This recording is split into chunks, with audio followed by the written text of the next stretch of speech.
Let's open up with a prayer. All brothers remove their head coverings. All sisters pray with their heads covered fully. And we face the east towards Jerusalem, where our temple was and where our temple in Yeshua shall return. Brother West, can you go ahead and open us up in prayer, please? Abba, Father, Yah, covenant Elohim of Abraham, Yishak, and Yaakov. We thank you, Father, Yah, for allowing us to gather once again in your name, Father, Yah, and giving us this opportunity to study your word, Father, Yah, and broadcast your word as well, Father, Yah. So we pray that our brothers speak your word and not their own, and that your word will go out to those who need to hear it, Father, Yah. And we thank you, Father, Yah, for allowing us to convene once again on your holy Shabbat. In Yahshua HaMashiach's holy mighty name we pray. Amen. Amen.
So we had a good 8 days of celebration. How was your Moadim this year overall? Now that we've gone through how would you summarize this year versus last year or the year before? I guess the previous years laid a foundation, and this year, cause I got the documentary finished. It's actually it's probably rendering right now. Whatever 3 hours of rendering time Okay. it needs. But you know, I was able to get a community feel. You know, having previous times, you know, having elder here and everything, elder's gone, and it's almost like I didn't necessarily lose because he's left. You know, Right. like y'all allowed others to fill the gap of eldership and the gap of counsel.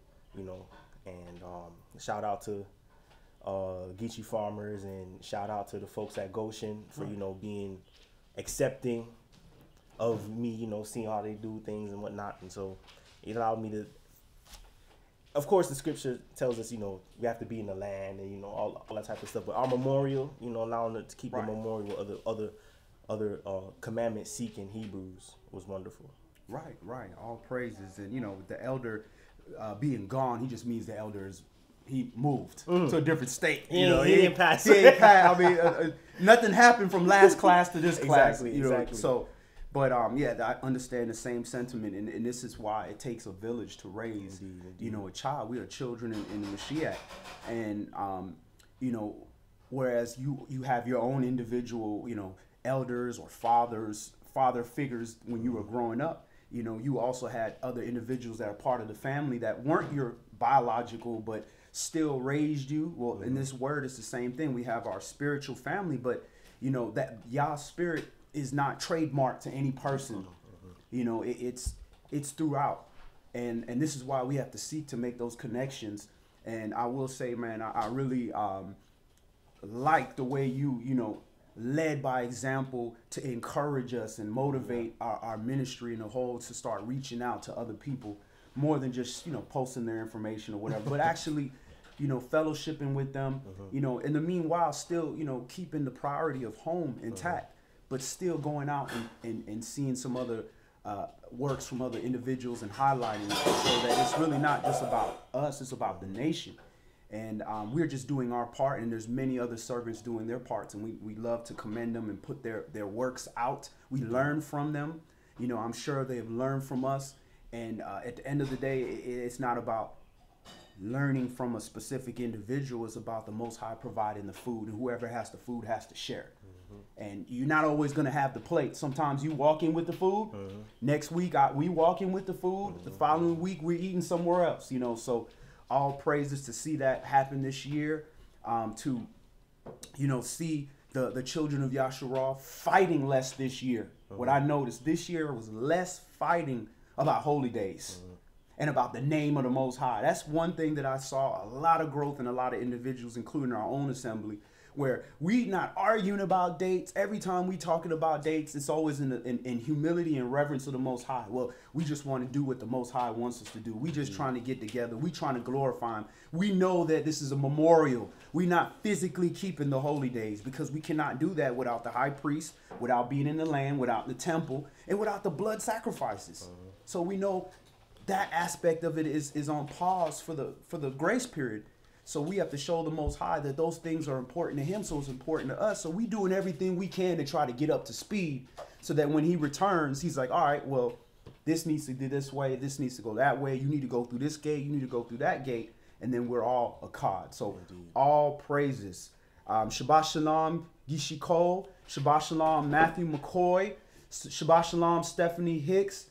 And as always, Shabbat Shalom to my brother Isaiah King and his lovely wife Tanya King and Mattiyahu and the whole IGA family down there in Augusta. My name is Yadon Yasharah. I'm with my brother Jonathan. Shalom, Aki. Shabbat Shalom. Shabbat Shalom. And the title of today's Shabbat study is In the Light. In the Light. So we know we coming up on their season where they're going to be posting up all their scary, demonic stuff, and they're going to be putting up lights all over their house, running up the electricity bill, starting fires everywhere. We understand that. That's their light. Well, that's an artificial light. We have the true light, which is the light that lights up all man, which is this word, which is Hamashiach, which is the word, which is the firstborn, the first thing created through Yasharah. And we understand that light. And we, through this whole season, we're shining that light to the rest of the world to let the world know, y'all in darkness. This is the light. This is what the Father commanded. This is what He's asking of us. We don't have all the answers, but what information the Most High preserved for us, we're going to come together and we're going to shine that light. We're not going to dim it. We're not going to hide that we doing this and act like we doing that. We're going to let the world know. So we are the light. We are Yah's light. So at the end of the day, we have to produce that light and shine that light to the world because the world is in darkness. It's asleep and doesn't know it. So we have to shine those light like you see if somebody's alive. You shine that light in their eyes to see if their pupils are activating, to see if you're alive. Are you conscious? So a lot of times when we are in the learning process, which all of us are in the learning process, but early in it, we feel like it's about us. I just need to get myself together. I need to learn what I need to learn. I need to do what I need to do. And I can't worry about everybody else. Well, initially that is the case. Initially, you got that. You can't help anybody until you can help yourself. But once you have a firm grasp, and what I mean firm grasp doesn't mean you know everything, but you know this is the truth. This is where it is. This is how I find it. This is how I precept. This is how I make sure I'm not leaning on my own understanding. Once you have that down pat, everything else will be added onto you. At that point, now it's your time to start shining that light. Shining the light, presenting the things with full authority. I don't care if you've been in for 1 year, 2 years, whatever. Full authority because it's not you. It's in the book. You are just regurgitating what's in the book in spirit and truth and giving it out and shine that light. It is very necessary. So we're going to first open up in Bereshit, Genesis chapter 1, and we're just going to read verses 1 through 5. And Shabbat Shalom, Brandon Pierce. Good to see you, brother. And happy belated. Hope you had a good birthday. I believe you were in your 30s now. All praises. That is a priestly age. That is the age where the priest is able to do holy things. So everything up until that point was to prepare you to get to the point where the Most High could put his ruach on you to start doing holy things in his name. So that's a wonderful time to reach, but it's also a dangerous time to reach because now you can do real damage. And you can receive real chastening because now the Most High is expecting you. You're supposed to be at the age of work. Hamashiach did not get immersed till he was about 30 years old. That was for a reason. A lot of kings, reign 30 years and upward. So it's a very important age. It's definitely an age to start being serious about this. So all praises that the Most High gave you that mercy to reach that age. Genesis, Bereshit, chapter 1. Yeah. We had a comment? Yeah, this was just saying that I belong to my side, and just wanted to know that just because I left the state doesn't mean that we still don't communicate. So, Right. I'm not there in person, but I'm there instead. Right. Well, I mean, I know I still feel the foot in my behind when I feel like I'm about to do something wrong. You hear the elder's voice, and then you kind of almost feel that kick in your behind. So I know you here in spirit. I definitely know you here in spirit, and I also know that if we need any kind of guidance or an ear, we always know that you're a phone call away. So we appreciate that. But it was, I think, very necessary for us, being such a young ministry, to have to stand on our own for once, even in small things like just getting the food prepared and just organizing the holy days and all that stuff. So we truly appreciate everything that you and Sister Leah did for us, and Mama as well. Genesis, Bereshit, chapter 1 and verse 1. In the beginning, Elohim created the heavens and the earth, and the earth was without form and void, and darkness was upon the face of the deep, and the spirit of Elohim moved upon the face of the waters. All right, so we know in the beginning, the earth was plain. It was just plain. It was just a dark place. And that darkness also means there was no order, chaos. Hoshek, I believe, was the word for darkness. It means chaos, out of control. I mean, it was just there. It's just the elements were there doing whatever it wanted. Then the spirit of the Most High, Yahweh, moved upon the face of the waters, and it received life, and it started to be in order. It started to have form. It was without form before. Now it has form. Yah is putting his spirit on it. This is what it's supposed to do in our lives as well. When we are just dark, we're just going about doing whatever, just however, whatever the element puts us, however it pushes us, whatever is influencing us. And then when his light comes into our life, we have order now. And we are deliberate on the things that we want to do. Go ahead. Verse 3, and Elohim said, let there be light, and there was light. And Elohim saw the light that it was good, and Elohim divided the light from the darkness. All right. So he saw that the light was good, and Elohim divided the light from the darkness. Now, he didn't say the darkness was bad. He just said the light was good. So the darkness is the darkness, but when you add light to it, it reveals all that is bad in the darkness and all that is good in the darkness. If I'm a righteous individual standing in complete darkness, that doesn't make me evil because there's darkness around me. But what happens when I shine the light on the path, I can see evil ways. Nah, don't do that. Don't do that. Don't do that. That's dangerous. Here's the narrow.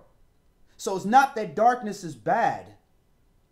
It's just that light is good, and there can be bad things in that darkness, and that's the purpose of that light. Go ahead. Verse 5, and Elohim called the light day, and the darkness he called night.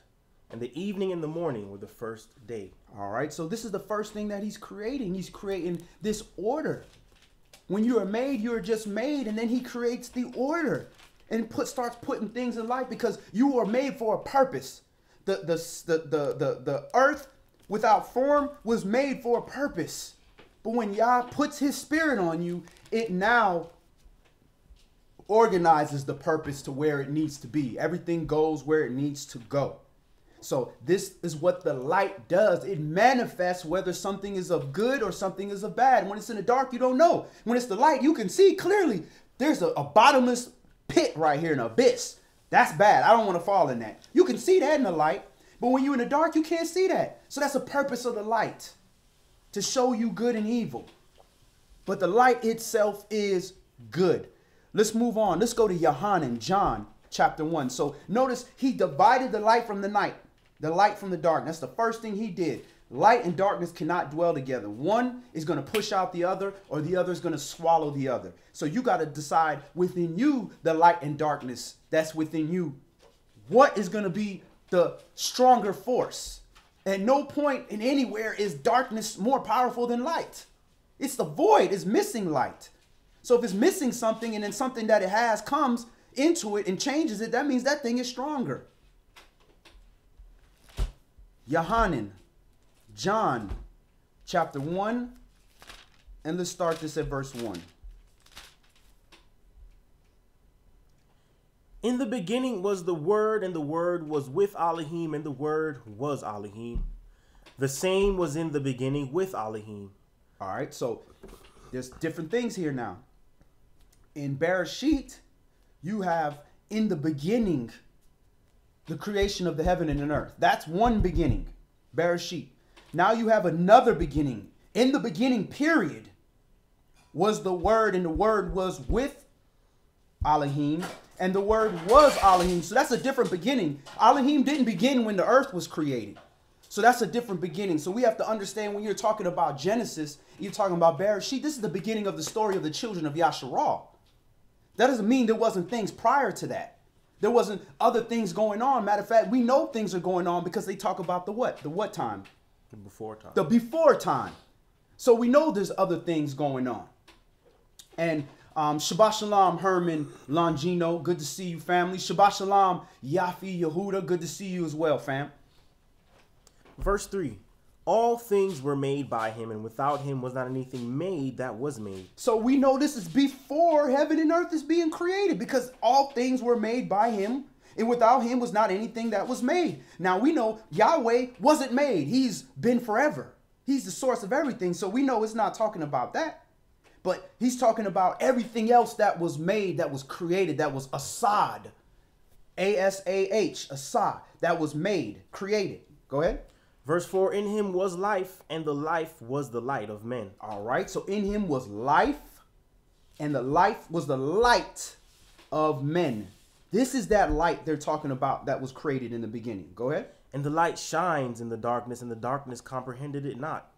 There was a man sent from Elohim whose name was Yohanan. All right, so the light shines in the darkness to show evil, to show goodness. Hey, there's goodness in the dark. This man has been sitting in the dark, but he's a good person. He just needed a little bit of light to show him his way, because he's looking to go the right direction. He just doesn't have the light. There's not enough light for him. He doesn't know where to go.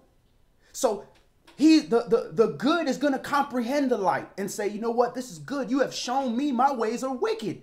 Let me fix this. Let me change this. This is not right.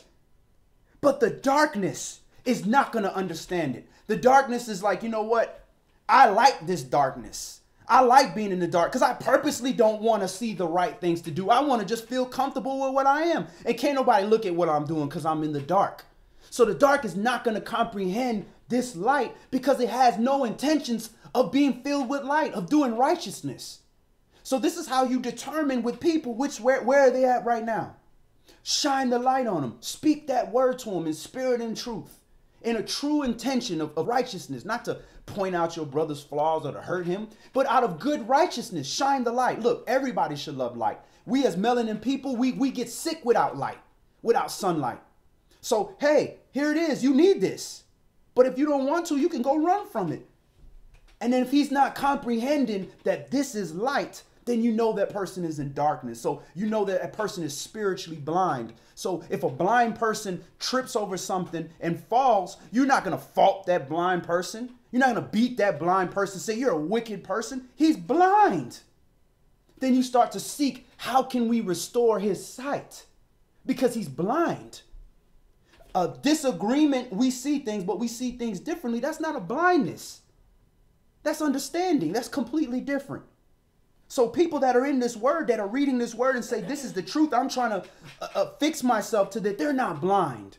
They're just like all of us in different stages and different places. Go ahead. Verse 7. The same came for a witness to bear witness of the light, that all men through him might believe. He was not that light, but was sent to bear witness of that light. Okay, so he was not that light. So we know Yohanan the Baptist was not that light. He's bearing witness of the light. That's what we do. But to bear witness to the light, you got to bring that light.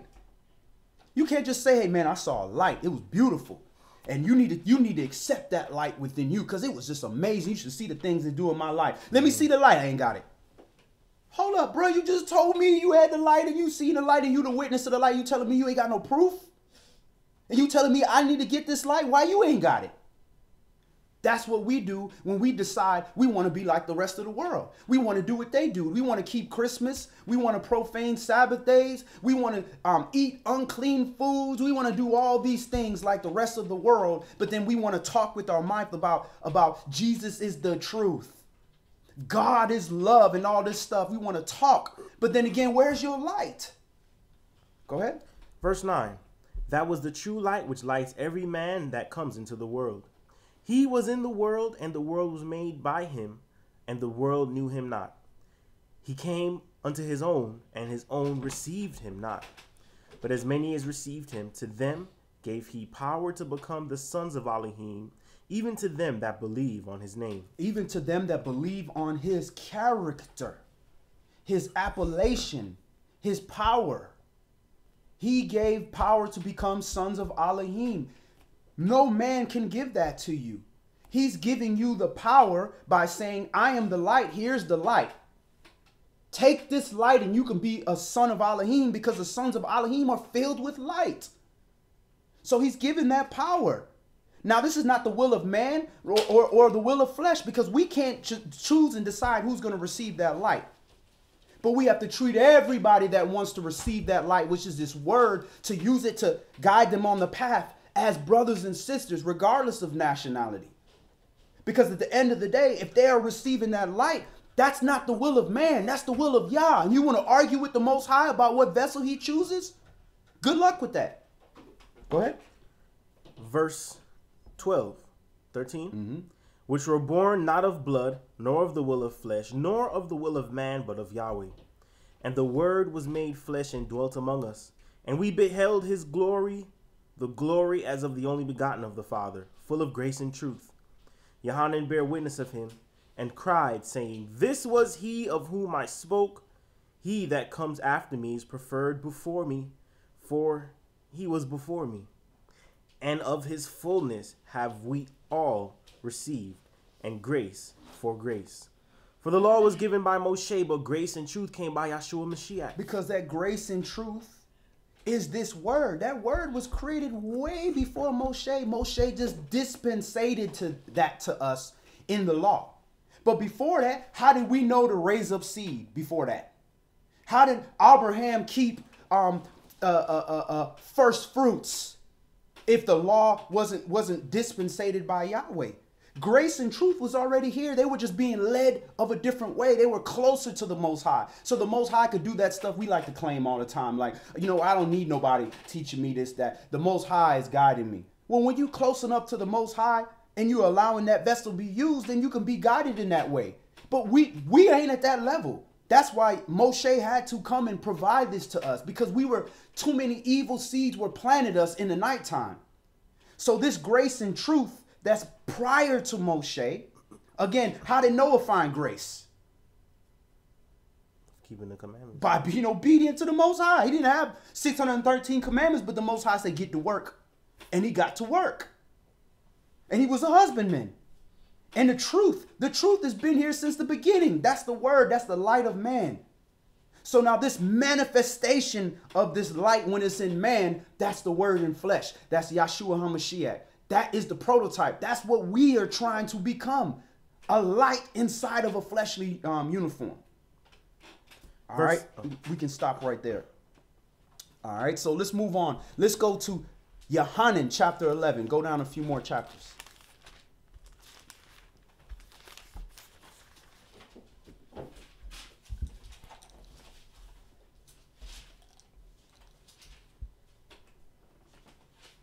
And we got to always consider that every time we start, the light is like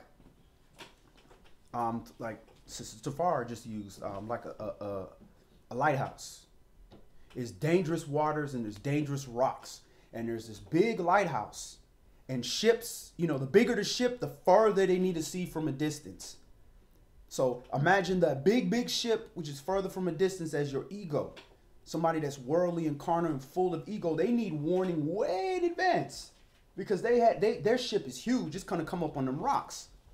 And when we, as the lighthouse, with our fleshliness, with our carnality, with our pride, with all our faults, our past, our stiff-neckedness, our lack of study, our lack of knowledge, our lack of experience, all of that, when we allow that to affect our light, it dims that light. Whereas we have a sole purpose of shining that light in this earth. And it starts to dim and dim and dim and dim and dim to the point where, somebody skillful in the word might be able to see that light a little bit easier. But then the babies, the new people who really need our help, can't see it. And now when they crash the rocks and we say, hey, you know what, we've been shining that light. But bruh, you supposed to be 1,000,000 lumens. But instead you was 10,000 lumens because of your pride, because of your arrogance, because of your works, because you thought that you did so many works that you was good. You start working on yourself. And that's what that does to that light. And there's going to be a recompense to the servants. Because at the end of the day, the Most High can light up the whole world with no problem. He's created the sun. He can do that with no problem. But instead he said, no, I made you, Yasharal. You are the light bearers. So you supposed to bear light. That's like you picking up a flashlight to cut it on in the dark and it don't cut on.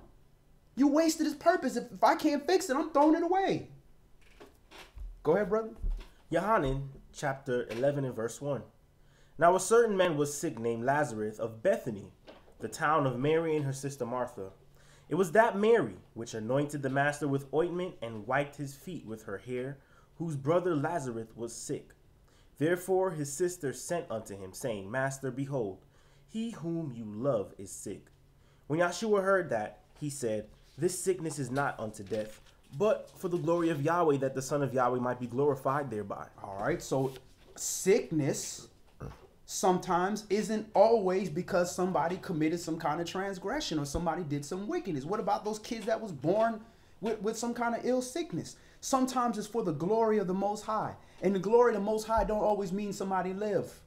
The glory of the Most High could be like, man, that man had a rough life and he was sick and he died. But at the end of the day, they fought through it. They walked in righteousness. They did everything that they were supposed to do. But at the end of the day, all things work for the glory of the Most High. So through any situation that we're in, we have to find out, how is my action? What action can I do that was going to make sure that the Most High gets glory out of this situation? Verse 5. Now Yahshua loved Martha and her sister and Lazarus. When he had heard, therefore, that he was sick, he abode 2 days still in the same place where he was. Then, after that, said he to his disciples, Let us go into Judea again. His disciples say unto him, Master, the Yehudim of late sought to stone you, and you go there again? Yahshua answered, Are there not 12 hours in a day? If any man walk in the day, he stumbles not, because he sees the light of this world. All right, so let's break that down. There's a lot going on in that little statement there, from verse 8 to verse 9, where they want to kill him. And, you still trying to go? They trying to kill you, bruh. And he said, man, are there not 12 hours in a day? So let's break that down in verse 9. What are some understanding or message that you can see out of 8 and 9? Anybody in the assembly? Or any viewers have any comments? What's the perspective of that? Are there not 12 hours in a day? If any man walk in the day, he stumbles not, because he sees the light of this world. Any? It could be the understanding that if you are, just like the title says, walking in the light, or in the light, if you are walking in Yah's righteousness and Yah's word, then obviously that's going to light your path. Your decisions are going to be direct. You're going to know what your purpose is. You're going to walk in whatever purpose he says that you should walk in. That's great. That's an excellent precept. Let's build on that a little bit. And what does that have to do with Master? The Yehudim want to stone you. So that's excellent. Take that. Now let's build on that. What does that have to do with people trying to kill you? That's almost like a prerequisite walking in the Word. People are gonna want to stone you because you're walking in God's light. That's right. People are going to want to stone you. And why was that his response? He knows his purpose. He knows his purpose. Excellent, sister. You broke it. A very good breakdown of that. His response is, bro, they trying to kill you. Look here, man. Are there not 12 hours in a day? If I walk in the light, I'm going to have a less chance of falling into any kind of problem. But that's when they can see. I ain't worried about all that. I'm worried about making sure that I can see clearly in what I'm doing, that I'm following this word. So if this word says I need to go do this, I need to go do that, that's what I'm relying on. I'm not going to rely on myself because my own understanding is telling me people trying to kill me. But didn't Cody just say, hey, people going to want to kill you when you in this word? You knew that. That's like being a police officer, be like, but they shooting out there. Bro, didn't they not give you a bulletproof vest and a gun because they gonna shoot at you? So what is you afraid to do your job? Walk in this light. There's 12 hours in a day. Use this word, all that's available to you. Because at the end of the day, you have a better chance. Trust Yah's word more than you trust man's thought process and knowledge of safety. Because he may need for you to go get into a dangerous situation to get glory. What was the whole purpose? He said, this sickness is not unto death, but for the glory of Elohim, that the son of Elohim might be glorified thereby. So there's other things going on beyond your understanding. But you understand there's 12 hours in a day. So if there's 12 hours in a day, what part of the year was this? Around equilux, one of the equinoxes. One of the equinoxes, yeah. Right. And there's another clue in that. If there's 12 hours in a day, then we know that's either right before spring starts or right before fall starts. One or the other. Right after summer, right after winter. Right after the hottest point, right after the coldest point. So there's a lot in that as well. So he's also saying, hey, he's saying talking to people like, I see y'all on that lunar calendar over there. I see y'all over there doing the same thing the Greeks is doing. But did you not forget the ancient calendar that Enoch, the seventh from Adam, gave to your forefathers, the one Abraham was using? When Babylon was all using this same lunar calendar and then throwing in leap years and doing all this stuff, but yet Abraham was pulled away from that and given something else? So there's a lot going on there. Yahshua be over folks' heads. Go ahead. Go ahead, Elder. Yeah, also you can also see that he's trying to let his disciples, everybody know that while the light is here, do as much as you can. While he's here. While he's in the light. Because when we talked about earlier about the enemy or the people who are unlearned want to stay in the darkness. He was basically, running with John 3, dealing with everyone that doeth evil hate the light. Need to come to the light, that the deeds should be reproved. So basically, with that, he's also saying, do it as much as you can while you're in your life. You got 12 hours in that day. So do as much as you can. No matter what else is going on, you have a job to do. Do that job. Enjoy the light. And the people who don't want to be in the light don't want to show what they do. So most of the people don't, like you said, they don't comprehend that light. They want to still be in that darkness. So he's giving them many messages in one. Even though you just stated one that a lot of people don't look at about the 12 hours in a day, and about what season they may be in, but also do as much as you can while you're in the light. I think he even told his disciples at one time that he will not be with them. But then again, he has taught them so much that even when he's not there with them, he is there. Even though he's given them the comforter to help them, he put a lot of light in them that they can start walking on their own and call the Father to get that help, to get that strength, to get that courage,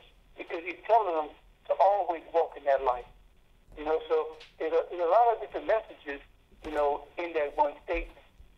Right, and that's Don't deep. don't let the enemy come upon him. You know what I mean? Don't let the enemy come upon him where they don't see it. Right. So Absolutely. go on, brother. I mean, Absolutely. I think you hit the nail on the head with that, and that gave us a more direct perspective on that as well. While that light is here, you better walk in that light, because you don't know when the Most High gonna bring darkness upon you. You don't know when your deeds, when that grace period gonna end up for you for your deeds of darkness, because every man got light and darkness in him. But if your eye is full of darkness, then your whole body full of darkness. So at the end of the day, do what you can while you know to do good. Do all what you can according to this word, because darkness is coming. And in this particular situation, Mashiach was getting ready to go in the ground. So once he go in the ground, it's dark again. With that, the main light in the ground, what you just going to stumble around in the dark, or you going to shine your light? The same light that he was giving you and teaching you to shine. So I guess that whole saying, being that every time Yahshua gave one of those little dark sentences or dark parables that are kind of hard to understand, he was basically talking about the fact that he has to die. Mm-hmm. He was always alluding to the fact that he has to die. So them being afraid, oh, they want to kill you. He's like, I came here to die. Instead of him, answering them back like, man, I'm supposed to, like you said, like I'm supposed to die. He's like, okay, let me help walk them up this path of understanding. Aren't there 12 hours of light in the day? Right. And while the light is here, you cannot stumble. So he's pretty much saying, like, this is not my time to go. Mm-hmm. Like when it's my time to go, y'all gonna know. Exactly. But right now is not my time to go. I'll let you know. Right. And then there you go. You shift off another layer. Everybody has a certain amount of light in your life until your darkness comes when you about to be gone. So you better get these deeds of the Most High done in light while you have light left, because sooner or later you're going to hit the ground, because just like Yahshua, all of us came here to die. Because this is only one day we have, because nobody here living past 1,000 years unless we make it into that new kingdom, that sabbatical kingdom. So during this light period of your life where you have understanding, you better take that to do all the good that you can do. Because when you were in darkness, you wasn't doing that. And eventually you're going to be judged on your quota. What did you do? So get out here and do that. So those are all great perspectives. And there's still thousands of layers we're not even touching on. Go ahead. Verse 10, but if a man walk in the night, he stumbles because there is no light in him. Because he chose to walk in darkness. There's no light. If you chose to walk in darkness, there's no light. You said, forget that light. Your light, like that candle, went out. Because you chose to go in the dark. That's what you do when you're ready to go to sleep and you got that candle on. I'm ready to go in the dark. And you blow that light out. Verse 11, these things said he, and after that he said unto them, our friend Lazarus sleeps, but I go, that I may awake him out of sleep. Then said his disciples, Master, if he sleep, he shall do well. Howbeit Yahshua spoke of his death, but they thought that he had spoken of taking of rest and sleep. Then said Yahshua unto them plainly, Lazarus is dead. So he was like, if a man sleepeth and walketh in a time of light, the sun will shine in a way manner like a bird. But he's dead. Look, the man dead. Yeah. He's dead, bro. He's dead. Pretty much. Go ahead. Verse 15. And I am glad for your sakes that I was not there, to the intent that you may believe. Nevertheless, let us go unto him. Then said Thomas, which is called Didymus, unto his fellow disciples, let us go, that we may die with him. Then when Yahshua came, he found that he had lain in the grave 4 days already. Now Bethany was near unto Jerusalem, about 15 furlongs off. And many of the Yehudim came to Martha and Mary to comfort them concerning their brother. And Martha, as soon as she heard that Yahshua was coming, went and met him, but Mary sat still in the house. And then said Martha unto Yahshua, Master, if you had been there, my brother had not died. But I know that even now, whatsoever you will ask of Yahweh, Yahweh will give it you. Yahshua said unto her, your brother shall rise again. Martha said unto him, I know that he shall rise again in the resurrection at the last day. Yahshua said unto her, I am the resurrection and the life. He that believes in me, though he were dead, yet he shall live. And whosoever lives and believes in me shall never die, because shall never die. Mm-hmm. Believest you this? All right. So she says, Yahshua, I know that if you were here, he would have never died. And then he's like, look, your brother gonna rise again. Well, I know that he's going to rise again in resurrection at the last day. How they knew that? How they knew about this resurrection in the last day? If they didn't have a New Testament. He was preaching that to them. He was preaching because he is the word. He is the prophecy, all of that. So they knew about resurrection. They knew about all this stuff. And we've covered this in our classes with Enoch and Jubilees and all. They've been knew that stuff. There's books before that. And then that's if you want to go before Torah. And Torah talks about all these things. So they've been knew that there was a resurrection. And then he says, and then Yahshua says, I am the resurrection and the life. He that believes on me, that believes in me, doesn't he that believes that Yahshua was a man that rose from the dead and he's the son of the olive. There's plenty of people that believe that. And if that's all that you believe, but you don't believe in these commandments, then you idolizing Yahshua. You an idol worshiper. What he means by that, he who believes in this word, though he were dead, he shall live again. And he's like, I'm glad I wasn't here so that person could die, so that you could understand the point. Don't be afraid of the death, because that's going to happen. But focus on the power of this word to resurrect you again. Focus on this light. And that's how we need to deal with people. We need to constantly always trying to stop people, from bad situations from happening to them all the time. If we stop them, but they're going to continue in those actions, that ain't helping them. You got to trust the will of the Most High and try to focus on the right. How can you do the right thing? Not on getting you out of this situation. How can you do the right thing? Because we all going to die. But who going to be resurrected unto life? Go ahead, brother. Brother. Hold on, Elder. We got a question real quick. Yeah, in terms of like the whole motif of like rising from the dead, how is that like put Hebraically? It's not, because I mean it can't just be like, well, at least I'm thinking it's not just like some one-time thing where you just like rise and you good. But is it like a process? Would you say is the whole rising from? I'm talking about like for people who are trying to walk in Yahshua's footsteps. A physical process of rising from the dead, or spiritual? What are you asking about? The whole thing, like I guess both, Well, we read Ezekiel 37, where it physically talks about how the dead rising, about how he's taking dead bones of men that been laying there obviously for a while, and allowing sinews to grow back on them and become man again.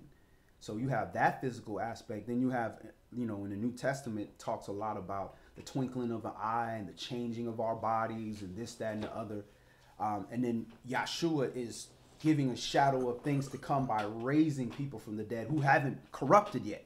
So there's a difference. You got people that haven't corrupted being raised from the dead, like what you've seen here. He's only been in the ground 4 days.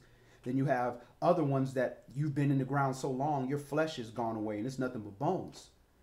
So you have that. Now, the spiritual aspect of this is to let you know that, when you walk in that wickedness, you're dead. You've died from that sin. But this word has the power to give you life again, because it can cleanse you from that death. Yahshua bought us that grace period. And now if you use this light to light up your path and see where you were doing wrong, you can receive life again. Because as long as you are walking in the way of the Most High, you have light. You have life. If you're walking against the Most High, you're already dead, because the judgment is coming your way. It's going to happen. The only thing you can do is try to get away from that and get back on. Did I answer that, or? I think so. Jonathan, do you wanted to add anything to what he's saying? What is? Could you kind of narrow it down? Well, I guess I'm trying to find out like, is it a process, or is it like Well, there's some people in the world that don't believe that there's going to be a resurrection. Well, I mean, like as far as not necessarily, I guess I am more speaking about spiritual resurrection as far as like how we can be resurrected in Yahshua's kind of character. Like, is it? I guess I'm trying to. What I'm asking is it a process, or is it something that you can just, I guess, just start doing, and then you just like a new person. You know what I'm saying? Like, I would say, I'll definitely say it's both, because you have people who make the confession, about Yahshua being HaMashiach, but as far as their growth, it's like a rebirth process. You know, it is a process. So you do have a physical resurrection at the end of days. But when you take our baptism and our immersion, the idea is that we're supposed to die to old dead works and be raised up, resurrected, raised up from the old man, from the old intentions, from the old degenerate mindset, and start looking at, you know, being better people, representing Messiah, representing Yah, better than we were at the beginning. So Right.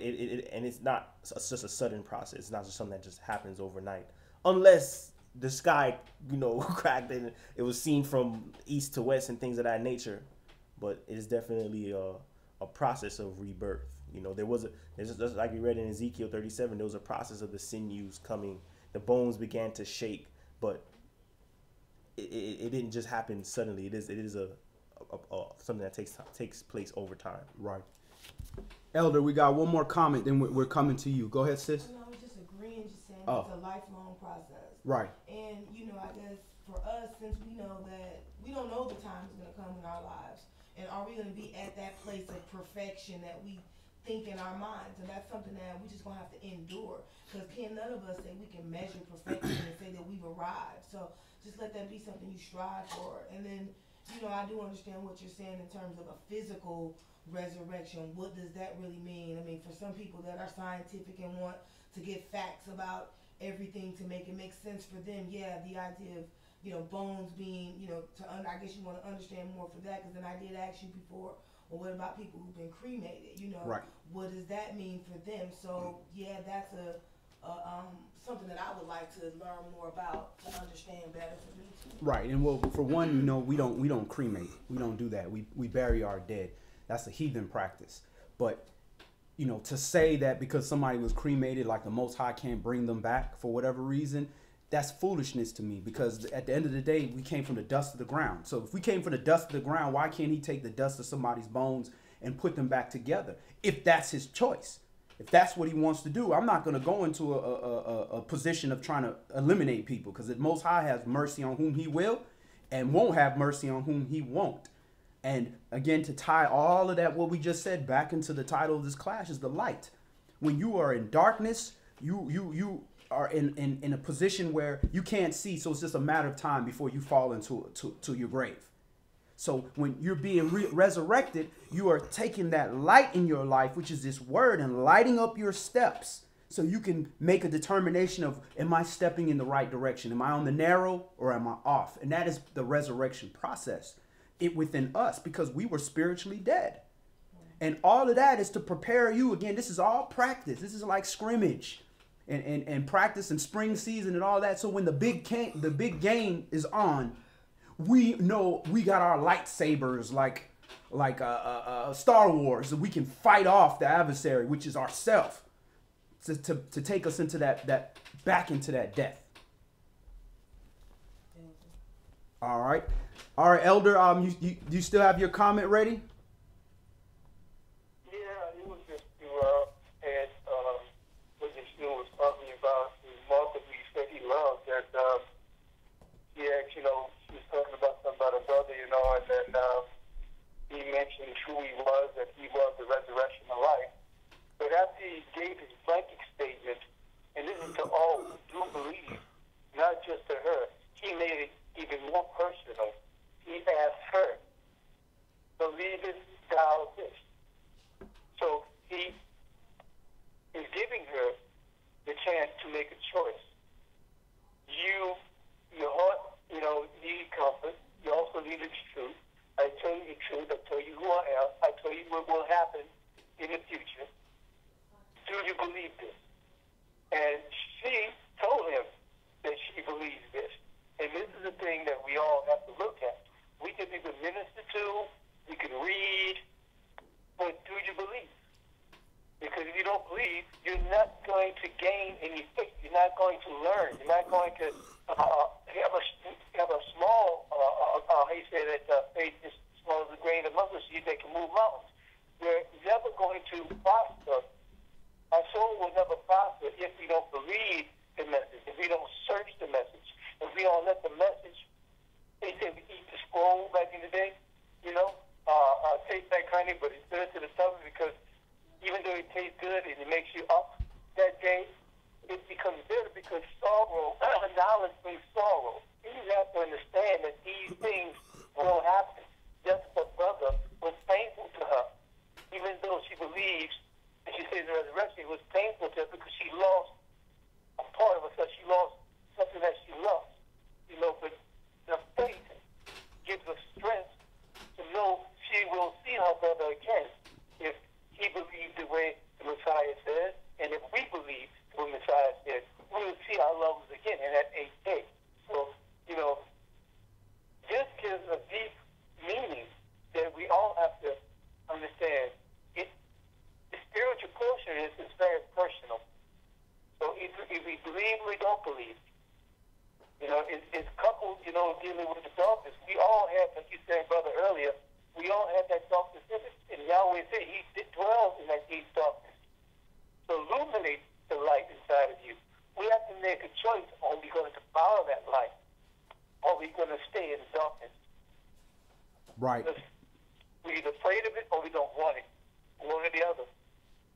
Absolutely, absolutely. And now, let's jump down to verse 33, because he's going to actually touch on that same thing that the elder's talking about. Is, do you believe?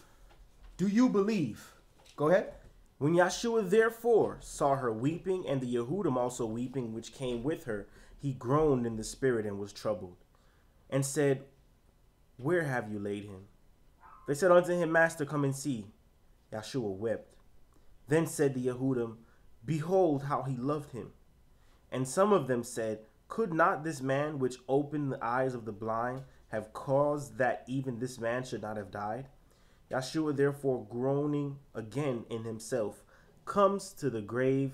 It was a cave, and a stone lay upon it. And he's so frustrated with the people because they keep moaning and groaning about the fact that this man died. And at the end of the day, he's like, if you would have been here, he wouldn't have died. He wouldn't have died. It's like, yo, you don't understand the whole reason that I'm here.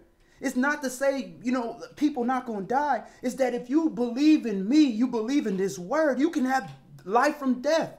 All this carnal stuff is to get us to understand spiritual. So the question they should have been coming to him is like, listen, Yahshua, we know you can raise him from the dead because we know you have the power to give life. The devil can't do that. The devil can give death, but he don't have the power to give life. So we glad you here because we know he died, but we know you about to raise him up because you loved him. You loved him. He loved those that love him. He don't love the world like that. He loved those that love him. He loved the people that believe in him and his Father. So this is why, and they're still constantly going with this unbelief. You can't do nothing if you don't believe. And this is what he's trying to get people to understand in the faith. And it got to the point so bad where you about to see. Go ahead. Verse 39. 35. Yes. You want me to go back to 35? We're at 35 because you said, where have you laid him? They said, Master, come and see. So we're at verse 35. Then said the Yehudim, Behold how he loved him. And some of them said, Could not this man which opened the eyes of the blind have caused that even this man should not have died? Yeshua therefore again, groaning in himself, comes to the grave. It was a cave, and a stone lay upon it. Yeshua said, Take you away the stone. Martha, the sister of him that was dead, said unto him, Master, by this time... We skipped 35. We said Yeshua wept. So at 35, Yeshua wept. At first, he's groaning in his spirit. He's troubled. He's like, man, y'all keep asking me this. Y'all keep asking me, man, if I was here, this man wouldn't have died. And he wept. It got so bad that he cried from the lack of belief in the people. Like, have I not been with you this long to the point that you don't realize what I'm here for? I'm here to give life to the dead. A doctor don't go to the people that's great and say, we're all the healthy people. Let me go over there and help them. You go to the sick. Go ahead. Verse 40. Yeshua said unto her, Said I not unto you that if you would believe, you should see the glory of Elohim? Then they took away the stone from the place where the dead was laid. And Yeshua lifted up his eyes and said, Father, I thank you that you have heard me. Look at his prayer. There's no variableness there. I know I'm here to give life to the dead. I know I'm here to help people.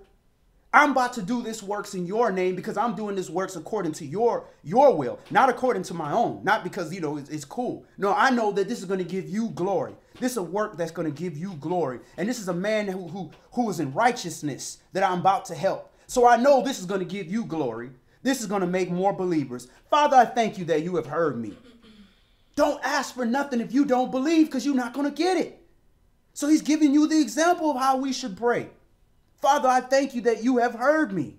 Go ahead. And I knew that you hear me always, but because of the people which stand by, I said it, that they may believe that you have sent me. And when he thus had spoken, he cried with a loud voice, Lazarus, come forth. And he that was dead came forth, bound hand and foot with grave cloths, and his face was bound about with a napkin. Yahshua said unto them, Loose him and let him go. So he raised them up from the dead. No variableness. Again, if this man is going to die anyways, really, what great, this man was already living a righteous life. You know, he was close. The Mashiach said, I loved him. He loved this man. So at the end of the day, raising him up from the dead, what real good deed is that going to really do for this man? He's going to die sooner or later anyways. But he did this so that people can see that the word has the power to resurrect people from the dead. Believe in this word and you can get resurrection in your life. Take this light and remove the darkness and you will have life in your life. Light in your life. This will raise you up. But the fact that these people just could not believe, oh, well, I'm believing in you as an idol, that if you were here, this wouldn't happen, but you don't believe in the power of the resurrection. Well, I know in the last day, well, would you not seen everything that I was trying to tell you? Israel, y'all dead.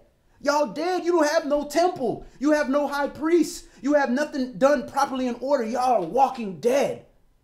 Believe in me. Take this light in your life so you can light up all the darkness that's around you and step away from those pits and stay on the natural narrow path. And once you do that, you're going to receive life from the dead. And I'm going to show you that I can do this. Here, raise this man up. Go ahead, brother.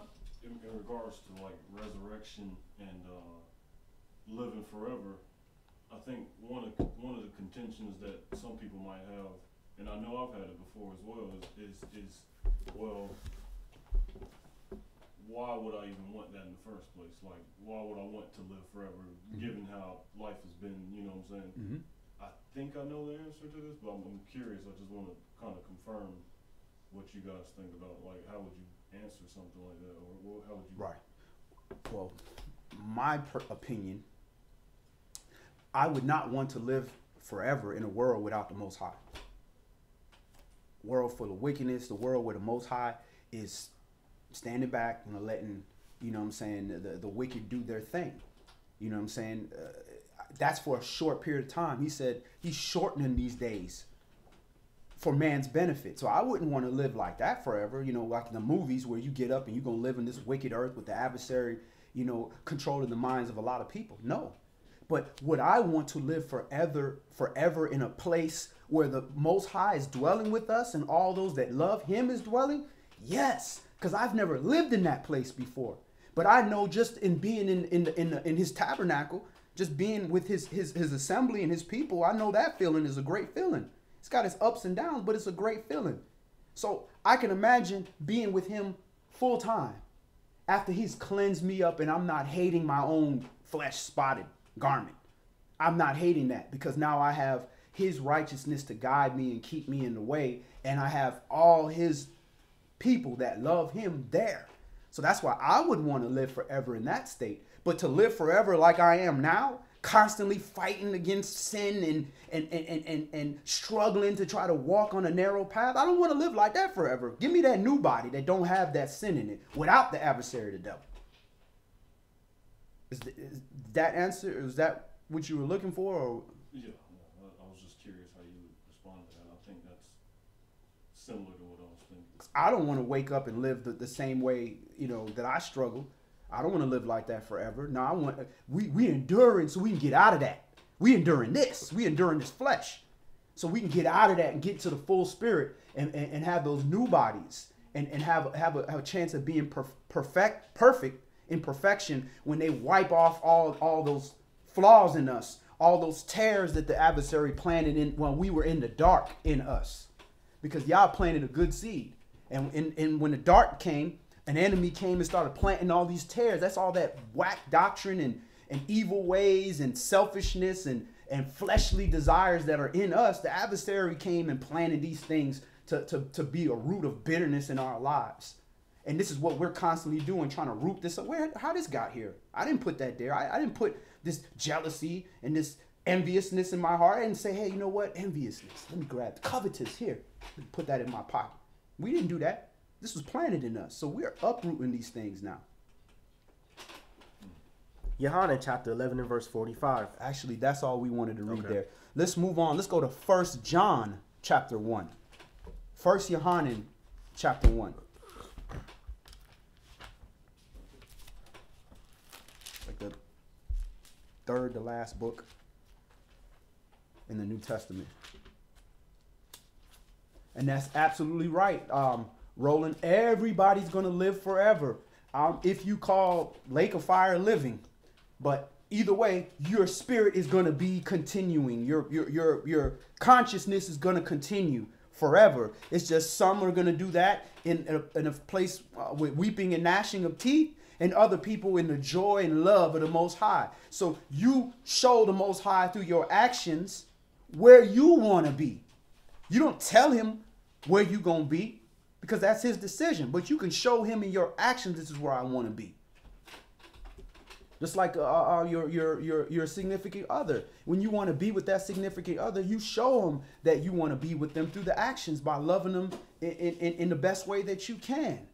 But you don't treat them like crap and tell them, hey, I want to be with you.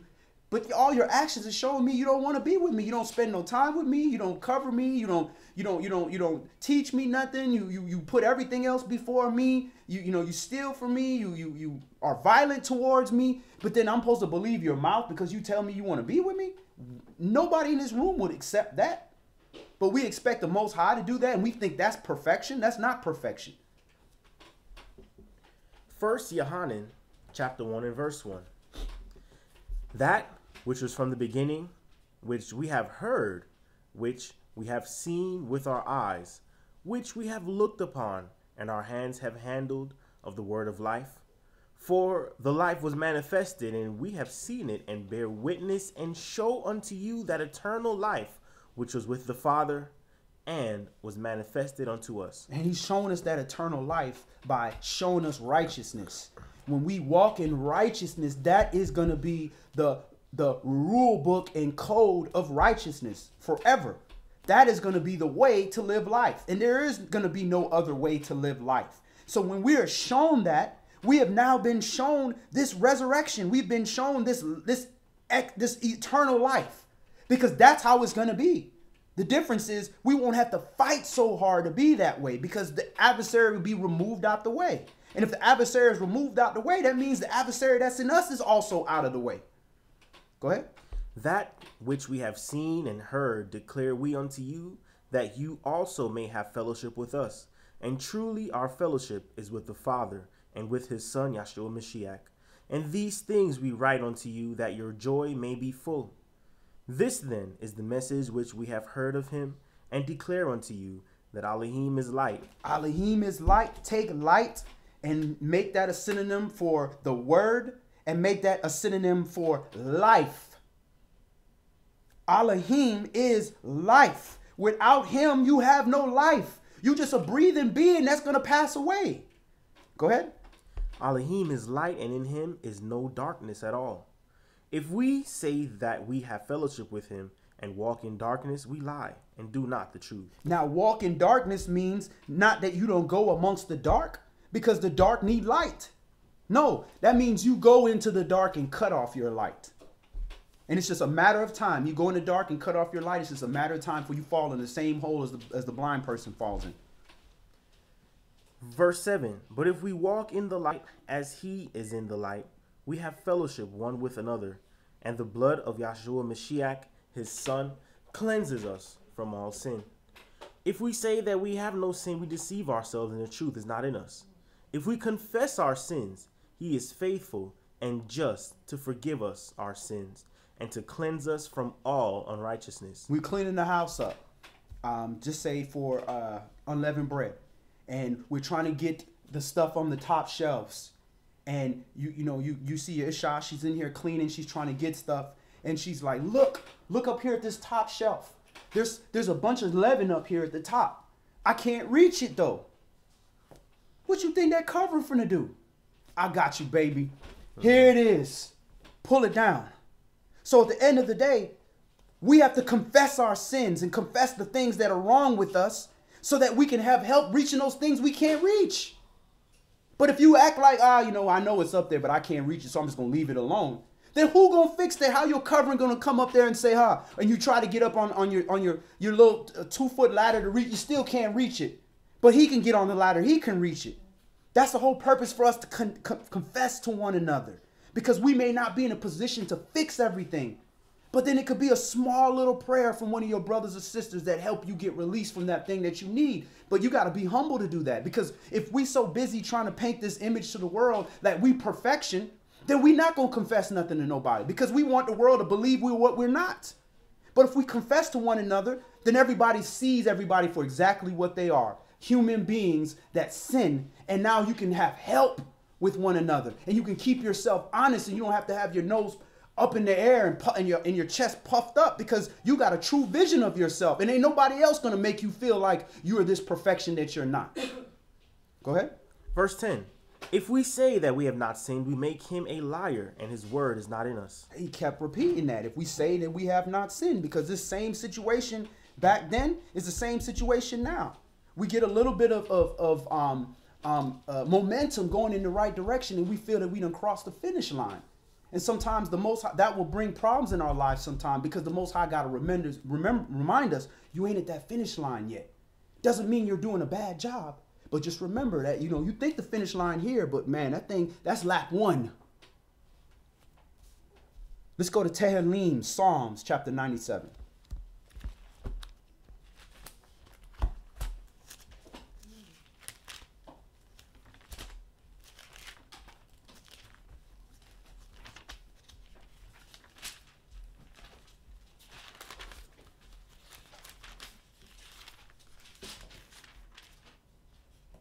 And Shabbat Shalom, Aquanet Thompson. Good to see you, sis. Looks like some folk know each other on the all praise on the feed. Mississippi. Mm-hmm.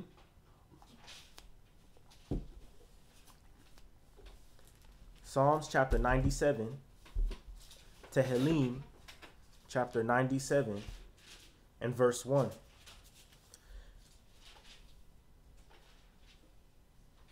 Yahweh reigns. Let the earth rejoice. Let the multitude of isles be glad thereof. Clouds and darkness are round about him. Righteousness and judgment are the habitation of his throne. Because he's the light. So he's going to be amongst the darkness to light up everything and give it order. A fire goes before him and burns up his enemies round about. His lightnings enlighten the world. The earth saw and trembled. The hills melted like wax at the presence of Yahweh, at the presence of the sovereign of the whole earth. The heavens declare his righteousness, and all the people see his glory. Confounded be all they that serve graven images, that boast themselves of idols. Worship him, all you mighty ones. Zion heard and was glad, and the daughters of Yehuda rejoiced because of your judgments, O Yahweh.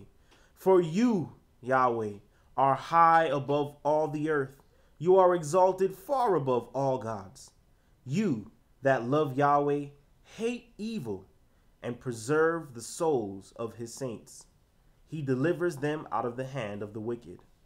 Light is sown for the righteous, and gladness for the upright in heart. So light, this word, righteousness, is sown for the righteousness. For the righteous. So it's placed, when you sow something, it's like when you planting something, it's planted there for those that want to be righteous. That's what the purpose of it is. Finish it up, Ak. Verse 12, rejoice in Yahweh, you righteous, and give thanks at the remembrance of his holiness. So rejoice in Yahweh that he was so merciful that he gave us that light. Let's move on. Let's go to Proverbs chapter 4. Mishlei chapter 4.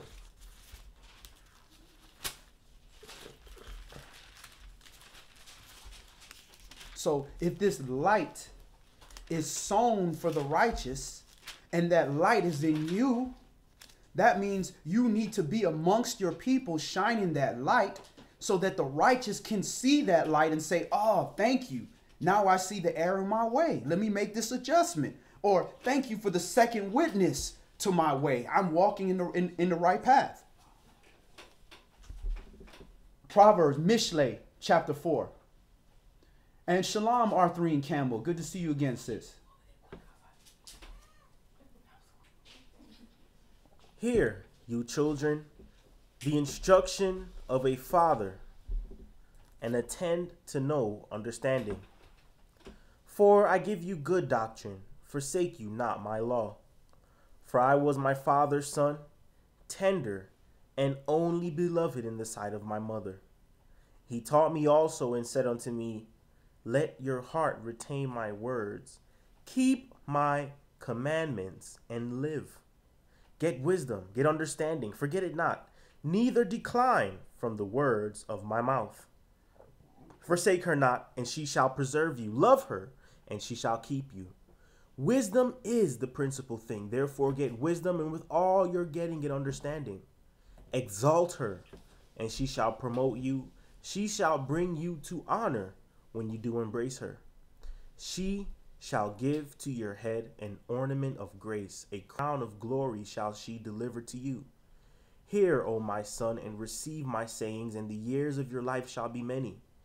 I have taught you in the way of wisdom, I have led you in right paths. When you go, your steps shall not be straitened, and when you run, you shall not stumble. Now, when you running in the dark, you can't see something very small, a little tiny root that's in the ground that sticks up over the ground, something that you would see in the light that you would step over or step on top. But when you running in the darkness or you walking in the darkness, you have to walk slow and put your hands out because you can barely see. So he's saying, listen, man, all this stuff is out here because the adversary has put all these things in your way to be a stumbling block for you. But keep this light with you, which are these commandments, this word, keep it with you so that you can see even the little stumbles and the big stumbles that are ahead of you, because even with that light, you can still stumble. Go ahead. Verse 13, take fast hold of instruction. Let her not go. Keep her, for she is your life. Enter not into the path of the wicked, and go not in the way of evil men. Avoid it. Pass not by it. Turn from it and pass away. And all of these things could be your goal. I don't want to walk with evil men. I don't want to walk in the way of evil men. I want to go around it. I want to do all these things. But if you can't see it, how are you gonna know? That's the whole purpose of these commandments. That's the whole purpose of studying the prophets and studying the righteous ones, the upright, the Ezran of this book. To look at these individuals so we can study their ways so that we can use the light to make sure that we don't fall in the same holes they fell in, or we don't fall in the same holes we fell in the past. But it takes the light. So we can't remove that light from any of our situations. I don't care how carnal something appears or how earthly something appears. Doesn't mean don't use common sense. It doesn't mean don't handle your carnal business, but don't remove the light from it. Go ahead. Verse 16, for they sleep not, except they have done mischief, and their sleep is taken away unless they cause some to fall. For they eat the bread of wickedness and drink the wine of violence. But the path of the just is as the shining light that shines more and more unto the perfect day. All right, so it's going to be a shining light because the just is going to light up their path with this word. So it's going to shine more and more and more. The more you try to use that light that the Most High gives you for its purpose, the more the Most High sees, oh, this servant wants to do his job. And he wants to light up so he can light up this whole neighborhood. Well, guess what? Let me give him some more light so he can light up the whole block. So he can light up the whole subdivision. So he can light up the whole zip code. It's going to get brighter and brighter until the perfect day when there is no sun and there is no moon. There's no dark. It's just a light that's on all day long. which means there should be no stumbling. So that goes back to Yahshua, isn't it 12 hours in a day? So a man is not going to stumble because he can see better. Well, if we get to that perfect time, there's light all day long. There ain't no more darkness. Verse 19, the way of the wicked is as darkness. They know not at what they stumble. My son, attend to my words. Incline your ear unto my sayings. Let them not depart from your eyes. Keep them in the midst of your heart. For they are life unto those that find them, in health to all their flesh. Keep your heart with all diligence, for out of it are the issues of life. Put away from you a froward mouth, and perverse lips put far from you. Let your eyes look right on, and your eyelids look straight before you. Ponder the path of your feet, and let your ways be established. Turn not to the right hand, nor to the left. Remove your foot from evil. You can't stay from turning to the right hand or the left hand when that path is going all over the place in circles and up and down like the path in Exodus. All over the place to take you and show you and teach you all these different things. The only way you can make sure you're not straying from the left or from the right is if your path is lit up. If your path is lit up, then you can intentionally say, I want to stay on this path. Because you can think the path is a straight path all this way. And if it gets dark all of a sudden point, you got to stop. You got to say, wait a minute, I can't see. I don't know. I want to make sure I stay on this path. And that's why we got to keep this light on and keep this light with us. And unfortunately, no man has the power to retain the Spirit. So that means you got to make sure you're around people with the Spirit too, because there's going to come a time where your battery run out for a second. And you got to recharge and do this and do that. But if ain't nobody around, you got light, then we all in darkness. That ain't going to work. That's why he didn't give one person to make him the light bearer. Jonathan, you hold the light. You the light bearer. If Jonathan trip and fall and bust that bulb, we all in darkness. It don't work that way. Let's go to Yeshayah, Isaiah chapter 9.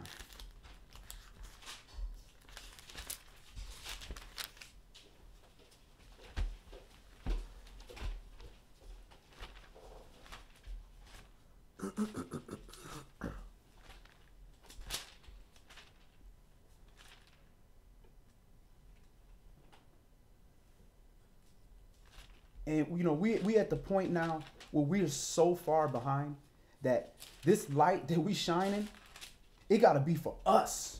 We don't have the time, the capacity to be out here going to go seek all those nations and go amongst all those nations and shine the light for them. That was the goal. That's the end goal. But we so far behind, we trying to shine the light in our own house to make sure we can see what we doing. Because we've been so off. We've been kicked out of our natural place. And because of the deeds of our fathers and the continuation of these deeds through us and our children, we in a position like we ain't got time for y'all. If y'all come around, I will help you. But I just don't have the ability. If my house is starving, I can't go around the neighborhood looking to feed the poor. I got to feed my house first. But if my job is to feed the poor, I work for Feed the Poor. And I took all the food and fed my people. There's going to be judgment on me because I didn't do my job. I didn't get out there. I'm supposed to do that. I'm coming back with one talent. I didn't flip it and come back with two. I just did the one you gave me and fed my people. So we're behind. But we got to understand what is our job. Right now is to feed our family, our house first. Then once we get that in order, now the natural purpose is here. Because the Most High sent the firstborn spirit Israel and Yahshua in this word directly to us. Because that was for us. Not so that we can help, focus on us. No, everybody else got the same thing. We all were there. We all received the same light. But no, that was for the rest of the world so we can be that lamp that the Most High holds up to the rest of the world. You see, this is messing up. Y'all going the wrong way. Y'all going the wrong way. So where people read this wrong, they think that all of this is about us. That Yahweh gave us that because all he wanted to do is save Yasharal. No, all through the Torah, all the way through the prophets, all the way into the New Testament is talking about the rest of the world. But we can't get there if we tripping on what's right in front of us. Isaiah, Yeshayah, chapter 9. Nevertheless, the dimness shall not be such as was in her vexation, when at the first he lightly afflicted the land of Zebulun and the land of Naphtali, and afterward did more grievously afflict her. by the way of the sea beyond Jordan in Galilee of the nations. The people that walked in darkness have seen a great light. They that dwell in the land of the shadow of death, upon them has the light shined. You have multiplied the nation and not increased the joy. They joy before you according to the joy in harvest, and as men rejoice when they divide the spoil. For you have broken the yoke of his burden and the staff of his shoulder, the rod of his oppressor, as in the day of Midian. For every battle of the warrior is with confused noise and garments rolled in blood. But this shall be with burning and fuel of fire. For unto us a child is born, and unto us a son is given, and the government shall be upon his shoulder, and his name shall be called Wonderful Counselor, the Mighty All, the Everlasting Father, the Prince of Peace. Unto us a child is born. That child was born for us, to get us ready to do our job. Go ahead. Of the increase of his government and peace there shall be no end, upon the throne of David and upon his kingdom, to order it and to establish it with judgment and with justice from henceforth, even forever. The zeal of Yahweh of hosts will perform this. Yahweh sent a word unto Jacob, and it has lighted upon Yasharal. And all the people shall know, even Ephraim and the inhabitant of Samaria, that say in the pride and stoutness of heart, the bricks are fallen down, but we will build with hewn stones. The sycamores are cut down, but we will change them into cedars. Therefore Yahweh shall set up the adversaries of risen against him, and join his enemies together. The Syrians before and the Philistines behind, and they shall devour Yasharal with open mouth. For all this his anger is not turned away, but his hand is stretched out still. For the people turn not unto him that smite them, neither do they seek Yahweh of hosts. Therefore Yahweh will cut off from Yasharal head and tail, branch and rush in one day. The ancient and honorable, he is the head, and the prophet that teaches lies, he is the tail. For the leaders of this people cause them to error, and they that are led of them are destroyed. Therefore Yahweh shall have no joy in their young men, neither shall have mercy on their fatherless and widows. For every one is a hypocrite and an evildoer, and every mouth speaks folly. For all this his anger is not turned away, but his hand is stretched out still. For wickedness burns as fire, it shall devour the briars and thorns, and shall kindle the thickets of the forest, and they shall mount up like the lifting up of smoke. Through the wrath of Yahweh of hosts the land is darkened, and the people shall be as the fuel of the fire. No man shall spare his brother, and he shall snatch on the right hand and be hungry, and he shall eat on the left hand, and they shall not be satisfied. They shall eat every man the flesh of his own arm, Manasseh Ephraim, and Ephraim Manasseh, and they together shall be against Yehudah. For all this his anger is not turned away, but his hand is stretched out still. Northern kingdom, southern kingdom, adversaries going against each other. Why? Because we not doing our job. We are the individuals that are supposed to be a light to the rest of the world, introducing Yahweh to the rest of the world. This is the instructions of righteousness. This kingdom is coming. Either you get down with the kingdom or you don't. But instead they look at us and how we treat each other, and they say, man, these people are foolish. This is why they slaves to us. Let me go ahead and listen to the God of this wooden piece of carving, because that makes sense. At least I'm making money. At least things working out. So he's got to punish us. So this punishment is because we not doing our job. And you see the condition of this world is perfect proof that we not doing our job. Let's go to Yeshaya 49. And we're going to see Yahweh directly letting us know what our job is. We his servant.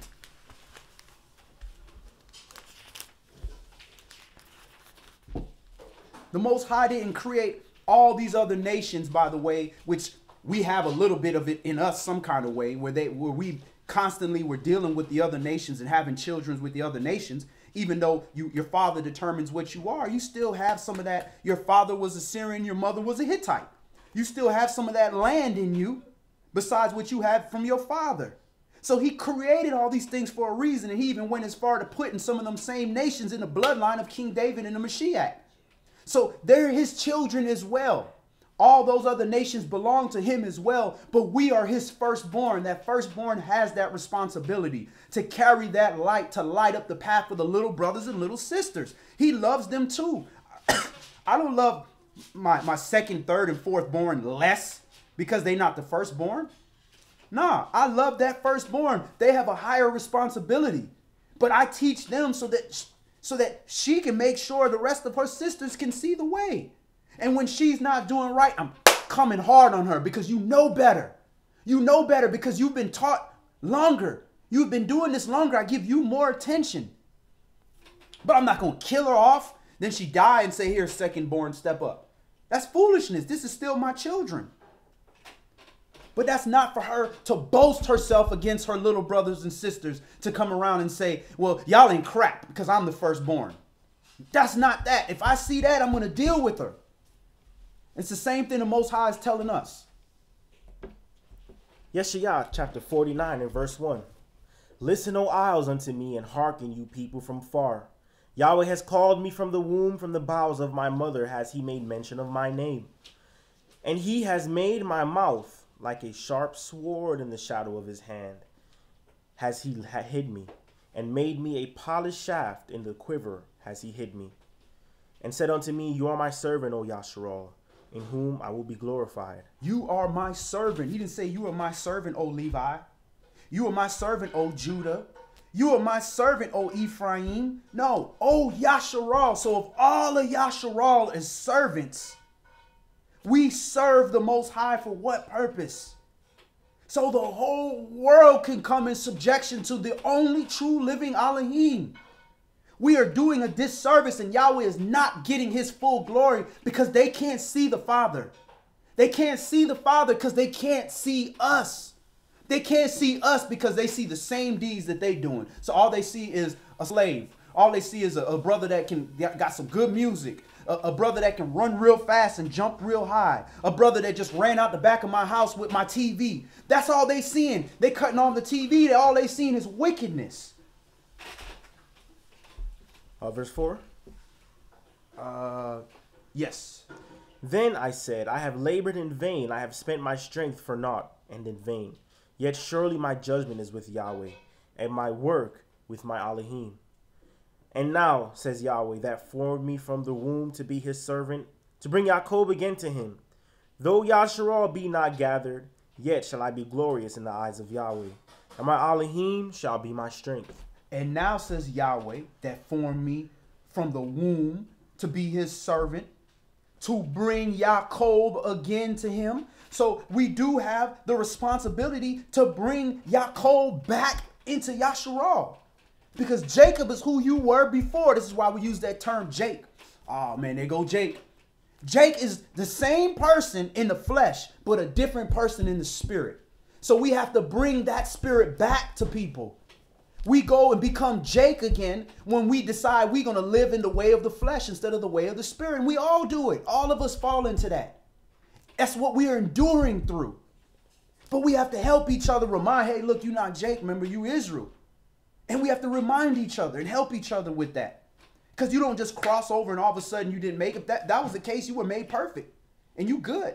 It don't work that way. There's no enduring that then. If you made that, you can't go backwards. Verse 5. And now, says Yahweh, that formed me from the womb to be his servant, to bring Jacob again to him. Though Yasharal be not gathered, yet shall I be glorious in the eyes of Yahweh, and my Elohim shall be my strength. And he said, it is a light thing that you should be my servant, to raise up the tribes of Jacob, and to restore the preserved of Yasharal. I will also give you for a light to the Gentiles, that you may be my salvation unto the end of the earth.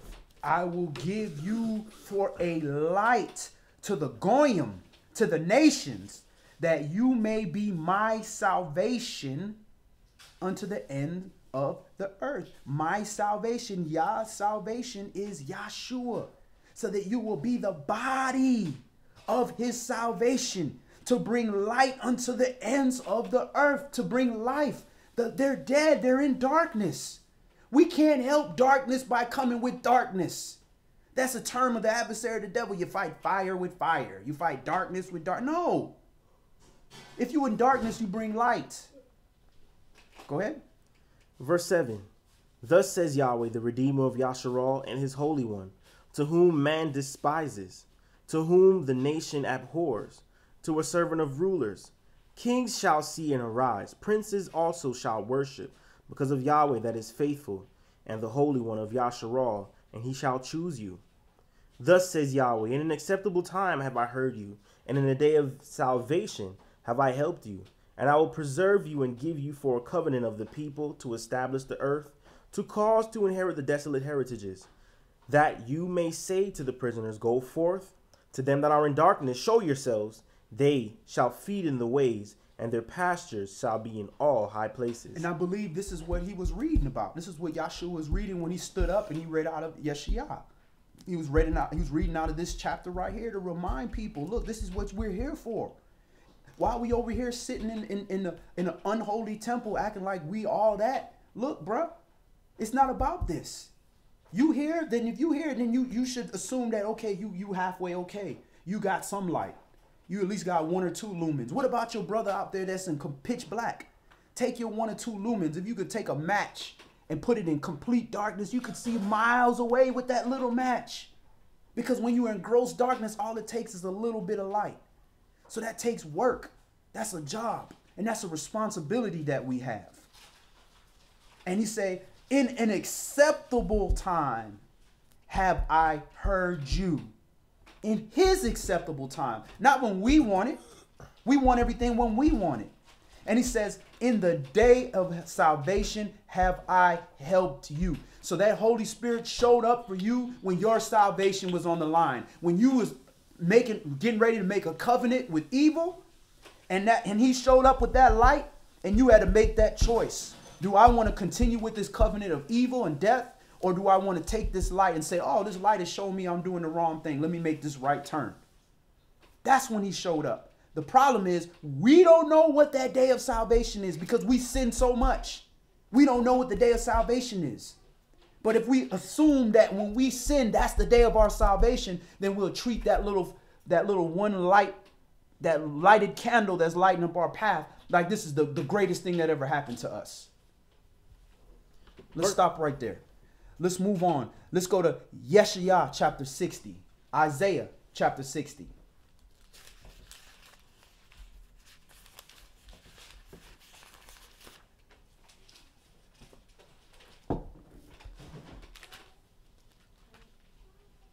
And at the end of the day, these things are being prophesied before we were even thought of, before we even formed in the womb.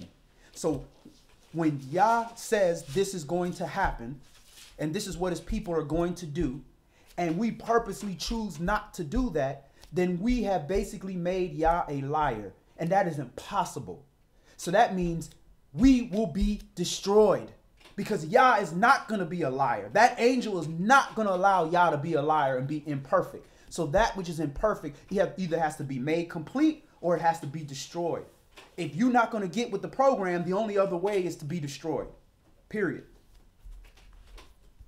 Yeshaya chapter 60 and verse 1. Arise, shine, for your light is come, and the glory of Yahweh is risen upon you. The light has come. So what are you going to do with it in your life? You're going to use it to light up your path, or you're going to use it like vanity, like the nations do. They put up a bunch of lights, not to show people the way to their house or whatever. You know, you get the little lights on your path so people don't trip going on your driveway. Nah, you're doing it for vanity. The customs of the heathen are vain. They have this light because it's beautiful. It looks nice. Yeah, it looks nice and it's beautiful, but it's all supposed to stop you from falling in that ditch. Go ahead. Verse 2, for behold, the darkness shall cover the earth, and gross darkness the people.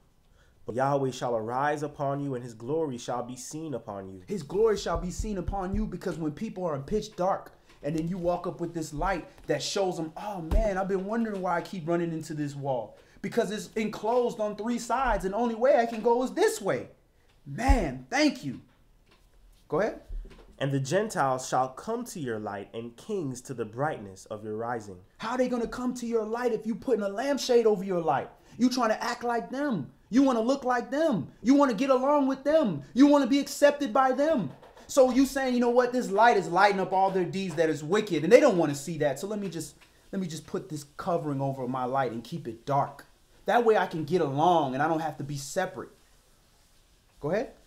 Verse 4, lift up your eyes round about and see. All they gather themselves together. They come to you. Your sons shall come from far, and your daughters shall be nursed at your side. Then you shall see and flow together, and your heart shall fear and be enlarged, because the abundance of the sea shall be converted unto you. The forces of the Gentiles shall come unto you. These nations going to come to us because when they realize, when the government is established, Yahshua come back, it's either get down or lay down. And the people that are going to be left are going to be good people. People that if they were given instruction and shown the right way, they would have did the same thing you did. Go ahead. The multitude of camels shall cover you. The dromedaries of Midian and Ephah, all they from Sheba shall come. They shall bring gold and incense, and they shall show forth the praises of Yahweh. They bringing it to you because they know that, again, you are a light to the Gentiles. So if they want to come to the Most High, they're not going directly to him. We didn't go directly to him. We had to go through Moshe. We had to go through the sons of Aaron. We had to go through Yahshua. So what makes them think they just going to skip the line and go straight to Yahweh? Nah. They're going to have to go through the learning process, the same process we have. But how are they going to do that if we not trained up? And we not going to be trained up if we don't work together.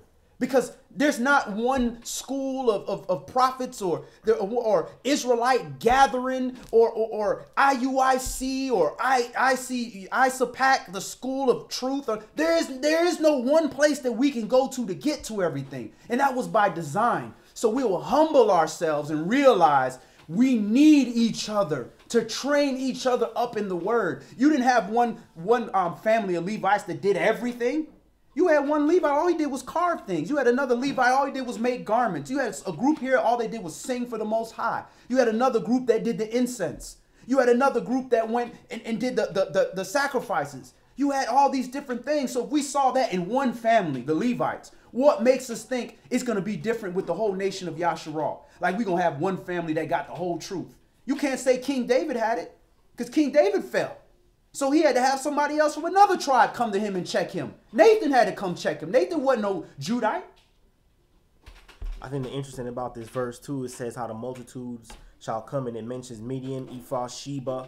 It says all they from Sheba, and some you can either let that be the southern portion of what's the one that's connected to Saudi Arabia that they've been bombing up like crazy right now? Syria?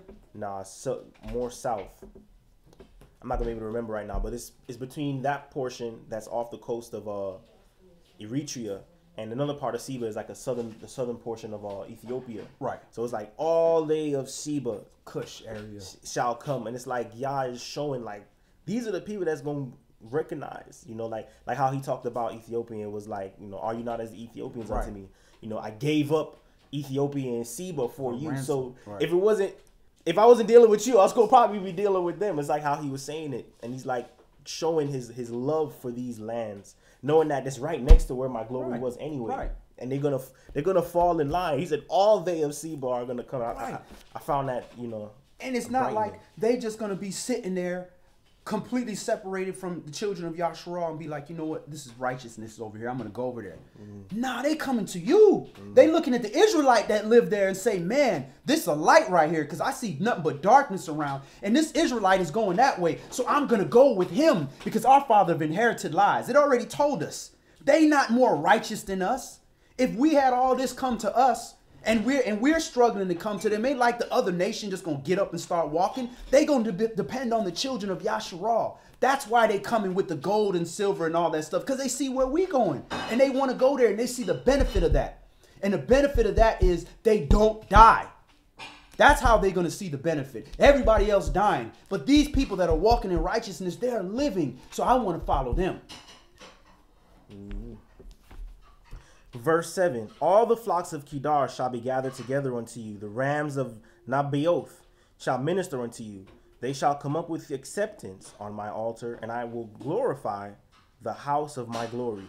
Who are these that fly as a cloud, and as doves to their windows? Surely the isles shall wait for me, and the ships of Tarshish first, to bring your sons from far, their silver and their gold with them, unto the name of Yahweh your Elohim, and to the Holy One of Yasharal, because he has glorified you. You see there? Them same ships that brought us here, them same ships gonna bring us back.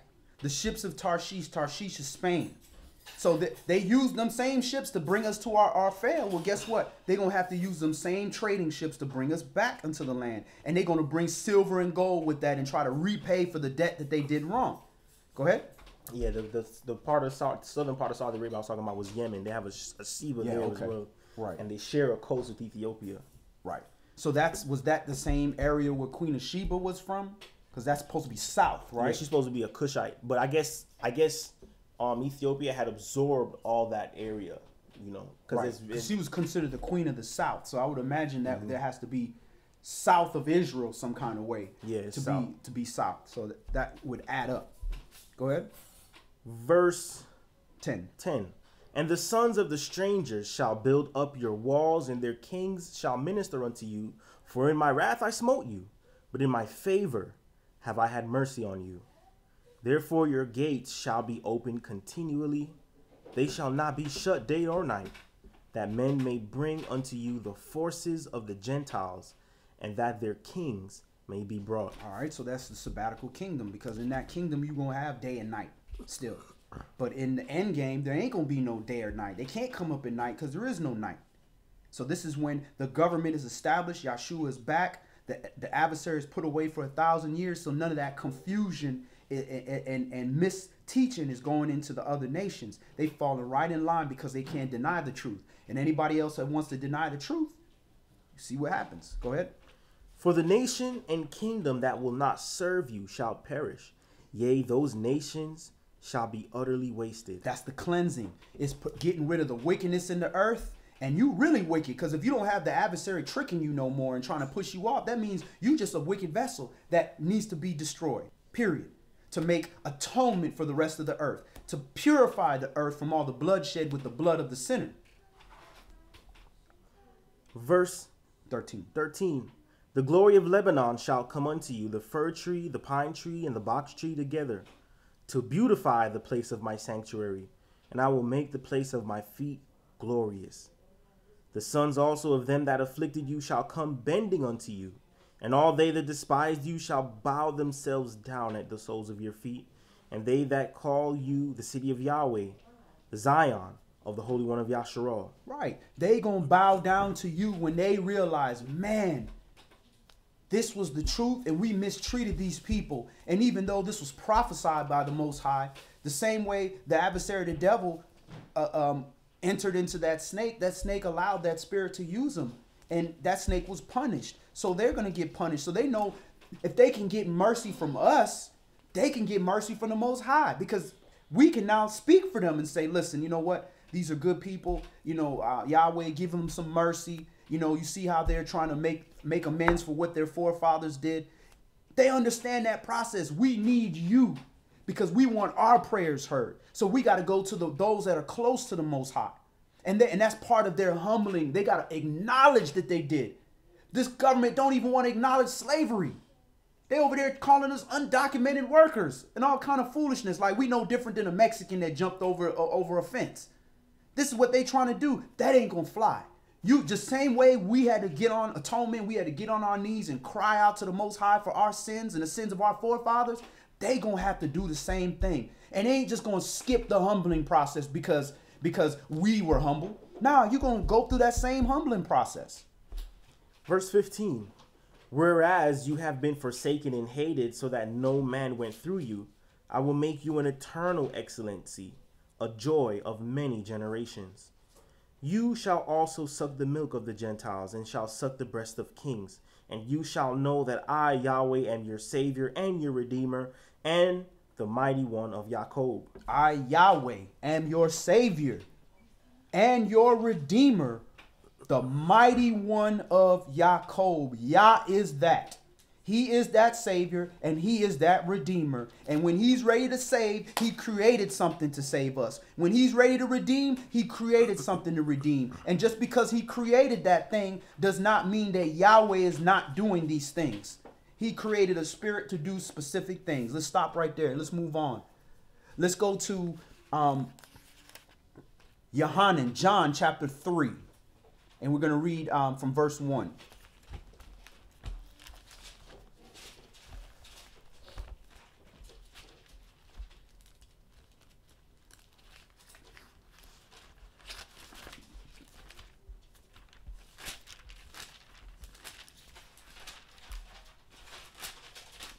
I don't know. Yohanan has always been in First John, Second, all of them. There's always been my favorite books in the New Testament for some reason. You know, I like a lot of Saul's readings, but just the way that Yohanan breaks things down. You know, and then now you add Saul explaining a lot of these things in Corinthians and Galatians and all that stuff. It really gives light. But John is a real powerful book. I think Yohanan has a higher concentration of Yeshua speaking. Exactly. Deals very much about the light. When you want to do any kind of study on light, you're getting a lot of that in Yohanan. Yohanan chapter 3 and verse 1.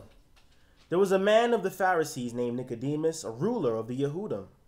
The same came to Yeshua by night and said unto him, Rabbi, we know that you are a teacher come from Elohim, for no man can do these miracles that you do except Elohim be with him. So if you know he's the man of Yahweh that came directly from Elohim, then why are you afraid to come to him? This is the opposite of Yeshua. Yeshua said, man, ain't there 12 hours in a day and you worried about people killing me? This dude worried about losing his reputation because he a Pharisee. He on the other side. But he know Yeshua is the truth, so why are you hiding it? You taking your light and you're putting a lampshade on it. You trying to hide it from the world because you don't want to deal with the consequences of being a light bearer. You can't do that. Yeshua said, any man want to be like me, let him pick up his burden and follow me. So you're going to have to do that. You can't do that from the side, and that's what we like to do. We like to, amongst in our comfort zone, we act all righteous, and we do that. But then when we go amongst the other nations, when we feel that we're going to be treated differently or not get the same benefits, then we want to come by night when nobody's seeing. And this is what he's doing. Go ahead. Verse 3, Yeshua answered and said unto him, Verily, verily, I say unto you, except a man be born again, he cannot see the kingdom of Yahweh. Nicodemus said unto him, How can a man be born when he is old? Can he enter the second time into his mother's womb and be born? Can you be born again if you didn't die? How are you going to be born again if you haven't died? You can't. It has to be death. For something to be born, that means something new has to come that wasn't there before. So what was there has to die. Now, physically, that's a different story. I mean, you have to be raised up from the dead. You're not really being born again. You're being resurrected. But in the spirit, that mind, that part of you that says, I'm going to do what I want to do. I'm God. God is who I've created in my mind. What I believe is him. That has to die. And you have to accept, there's no other way in here but through this word. Yeshua HaMashiach. That part of me gonna have to die. That thought that I was gonna knowledge my own, understand my way into the kingdom. That has to die. Go ahead. Verse 5, Yeshua answered, Verily, verily, I say unto you, except a man be born of water and of the Spirit, he cannot enter into the kingdom of Yahweh. So there's a process. It has to be of water and of spirit. And we know water is symbolic of the Spirit. We understand that. Out of your belly shall flow living waters. We know that's talking about, now we're not going to throw up some, here you thirsty, here you go. That's carnal. But he's letting you know water represents the Spirit as well. But this also means carnal water. Because it says water and of spirit. And if they symbolism of the same, there's no need to mention the same thing twice. You're going to have to dip in that water. Water retains memory. Science has shown that water retains memory. And now you can understand when you talk to plants how they react to you talking to them. Because what's inside plants? Water. And it's retaining the memories of what you're putting on it. So if you're putting negativity on that, the water inside of that plant is reacting negatively. If you are talking positive to your plant and giving off a positive spirit, the death. That's why you have to be fully immersed. You can't really hold your breath fully. If it's just sprinkling some water on you, there's nothing indicating to do that. You just close your eyes. Go ahead. Verse 6. That which is born of the flesh is flesh, and that which is born of the spirit is spirit. You already were born of the flesh. So you got to be born of the spirit. Marvel not that I said unto you, you must be born again. The wind blows where it lists, and you hear the sound thereof, but cannot tell where it comes and where it goes. So is everyone that is born of the Spirit. Nicodemus answered and said unto him, how can these things be? Yeshua answered and said unto him, you are a master of Yasharal and know not these things? Verily, verily, I say unto you, we speak that we do know, and testify that we have seen, and you receive not our witness. If I have told you earthly things, and you believe not, how shall you believe if I tell you of heavenly things? If I give you these commandments, point blank, quote, end quote, perfectly, regurgitate what's in this word, and I give that to you, and you can't believe that, that's given to us earthly. You can't believe that. How you gonna get to the understanding of this word and walk in the Holy Spirit if you can't believe the earthly things? So that's before we go into trying to explain this grand design of things, we need to talk to people from the basic level. Here's the commandment. This is what you should do and shouldn't do. Either you believe that or you don't. If you can't believe that, we really can't move much further than that. Jump down to verse 17. For Yahweh sent not his son into the world to condemn the world, but that the world through him might be saved. That was the first time. He came here not to condemn the world. This is why we not doing animal sacrifice. This is why we not doing death penalty. This is why we not doing bloodshed right now. Because he didn't come in here to condemn the world. He came here to help save the world. So if he came here to save the world and we his body, how can the brain say don't kill and then we turn around and kill? Then there's a division, there's a schism. We have to be aligned with the head. The head said, look, I ain't come here to condemn. So why are we condemning one another? Why are we judging one another? Why are we not rebuking one another in love and what was the term? Provoke unto righteousness one another. If we see somebody that's in wickedness, we shouldn't be condemning them to wickedness. We should be saying those acts are wicked. You need to repent from those things. Go ahead. Verse 18. He that believes on him is not condemned, but he that believes not is condemned already, because he has not believed in the name of the only begotten Son of Yahweh. He don't believe in the character. Go ahead. And this is the condemnation, that light is come into the world, and men loved darkness rather than light, because their deeds were evil. So when this light came in, Yeshua came in and said, look, here's all the commandments. You've been had them. I'm not giving you nothing new. But what I'm doing is magnifying it so you can understand how to walk in this in a more perfect way. And now that you see that your way is missing the mark, you don't want to deal with it. That's the condemnation, because that was your chance. That was the salvation that came to you in an acceptable time, and you chose death and you chose darkness. There's going to be a recompense for that. And when you see your brother in that, we're supposed to feel sorry for them. We're not supposed to be angry at them. We're supposed to feel sorry. Because at the end of the day, you know, if that individual does not change from that, they're going to find themselves in a very dangerous situation. But it's hard for us to feel sorry for somebody when we're stuck in our pride and we're puffed up. When we're puffed up, we can't understand how somebody walking in wickedness, because we're perfect. We walk in perfection all the time, so we can't understand how you do that. But when you have a true view of yourself, you can understand, I understand how this person could be walking in wickedness, because I've done the same thing. And when I did that, I wasn't doing that because I purposely wanted to walk in wickedness. I was blinded for a moment. And thank goodness somebody was patient enough with me to work with me until I was able to see my way. Now, when somebody sees that they're in wickedness and don't care, don't yoke yourself to those given in change. Ain't nothing you can do. Can't take fire in your bosom and not get burned. Go ahead. Yohanan chapter 3 and verse 20. For everyone that does evil hates the light neither comes to the light, lest his deeds should be reproved. But he that does truth comes to the light, that his deeds may be made manifest, that they are wrought in Elohim. And that doesn't mean that I want to go to the light just to show that everything I do is righteous.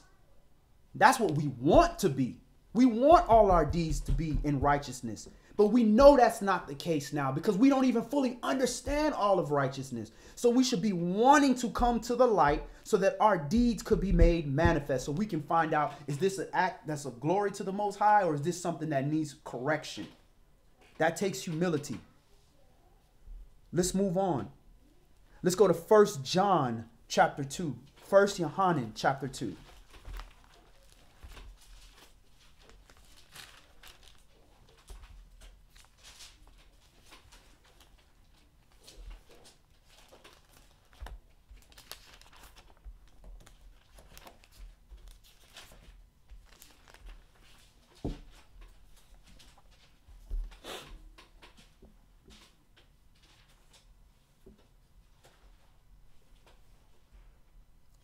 First Yohanan chapter 2 and verse 1.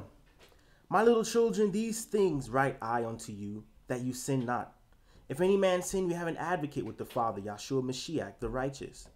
And he is the propitiation for our sins, and not for ours only, but also for the sins of the whole world. All right, so that was interesting. Remember we were watching that movie, Tafar, with that Christian pastor? And he used this verse right here. He went in here and used this and he took it out of context. But even with him taking it out of context, I was still able to see how there's so much mercy in this right here. It says,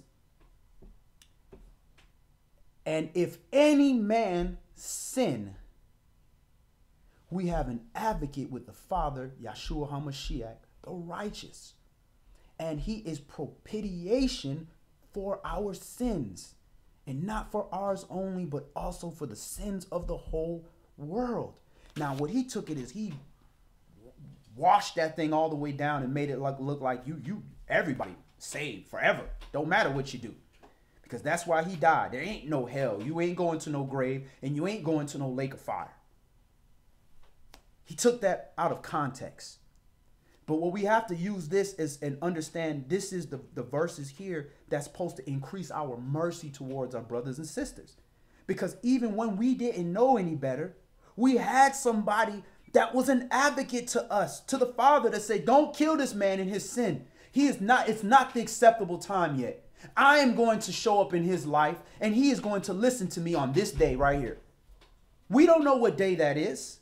So we can't judge one another. What if somebody would have came to me and made that judgment 10 years ago? They'd have thrown me in a lake of fire and they'd have been justified. They'd have been righteous. But the Most High knows the end result. We don't. We like to think we know our end result. We don't even know our own end result. So when we deal with people, we got to deal with them and understand that this person that I'm talking to has an advocate with the Father that is righteous and that is a atonement for our sins. Not just me, but also my brother that I'm talking to as well. Just like Sister Aquanet just said, we are to live as one. We are one. So understand that same benefit they have. But they have to accept that benefit. They have to take that benefit. And to take that benefit means we need to be an ambassador of that benefit. Like we say, to spread the good news. Hey, look here, brother. Listen, you're in sin. You're in transgression. Let me show you. Here's the light. You're in transgression. Look around you. You're looking up at this light because you're sitting in a hole right now. Let me help you out this hole, brother. Come on, let me help you out. Watch your step. Let's get out of here. You're in transgression. Don't worry about it. We've all been in that hole. You're probably going to fall in a hole again, just like I just got out of a hole because my brother just helped me out of this hole. But just know that this man died so that you can constantly keep getting up out of this hole and constantly keep trying to avoid this hole and help the other brothers and sisters avoid that hole as well. Instead of saying, you in a hole, you wicked. Oh man, you wicked. Yeah, you got to mention that. But why are we dwelling on that? Try to help the brother out the hole. But guess what? Can we help every single brother out of the hole? If we tried our best and utilized everything that we had, All the gifts, all the spirit, the whole children of Yasharal came and tried to help every man out of hole. Will we help every man out of hole? Nah. We not going to help every man out of a hole. So does that mean we need to stop helping men out of holes? No. We don't stop. This is Yah's will. So we continue doing it like we believe we're going to help every man at the hole. Let Yah sort it out. But we know we're not going to hit every mark. But when we decide, nah, we not helping this man. We can't help this man. Now we have judged this man. Appreciate it. We have judged this man. But when we go too far is when we try to force a man to be righteous. We can't do that. We can't force no man to be righteous. Even if we were in a position of authority where we physically forced a man to be righteous, it ain't going to help him in the time of his judgment. First, go ahead, Elder. Yeah, when we look at that statement, you know, with Christ the righteous, he was a blueprint to bring us back to the Father. And just because he shed his blood for the remission of sin does not mean, as you stated, that means that we can continue to sin or disrespect the blood that he shed. You know, we will sin because we're sinners. But we are learning. We are in the process of learning how not to sin. Many things that we have done before into our immersion, we have put to the side. And many things that we used to do, we still do. But we're working on it because we're getting convicted. Because Yahweh, as you also stated, put that memory in us, in our fluids, in our person, and it vibrate and deal with our mind that what you're doing is wrong. So it enforces a level of righteousness in us if the light is in us to deter the things that we do out in the world that's wrong. We slowly stop and to the point that we can overcome. So saying that, you know, because Yeshua died for us and shed his blood, that, okay, it doesn't matter. We can do whatever we want to do, and there's no lake of fire because he already did it. Is, how you say, a massive stretch on that level of truth that turned that into a lie. Because if that's the case, why is he enforcing that we keep his Father's commandments? Exactly. Why is it enforcing he keep two commandments that brought all the commandments together? It's because we have to consistently practice to become the ambassador of light from the Father. Because if we don't, then all this is moot. Then half the Bible, majority of the Bible is moot. All these things is wrong. It's useless. Right. We are to walk in that light. And it's a practice, a serious practice, until the day that we're called, you know, and go to that sleep. And then hopefully Yahweh wake us up so we'll spend eternity with him because we practice that. He knows where we are all the time in our lives. I just want to bring that point up. That's absolutely right. And as we continue this verse, it's going to confirm everything that you just said. And actually in the movie where the guy said that statement, again, all the priests and all the brothers was against this brother. Like, yo, what are you doing? This is you speaking against the word of this book. The word don't tell us that. And he was like, God talked to him and told him this. Well, that's typically how things go. And they said the same thing. How do you know that was Yahweh talking to you? How do you know that?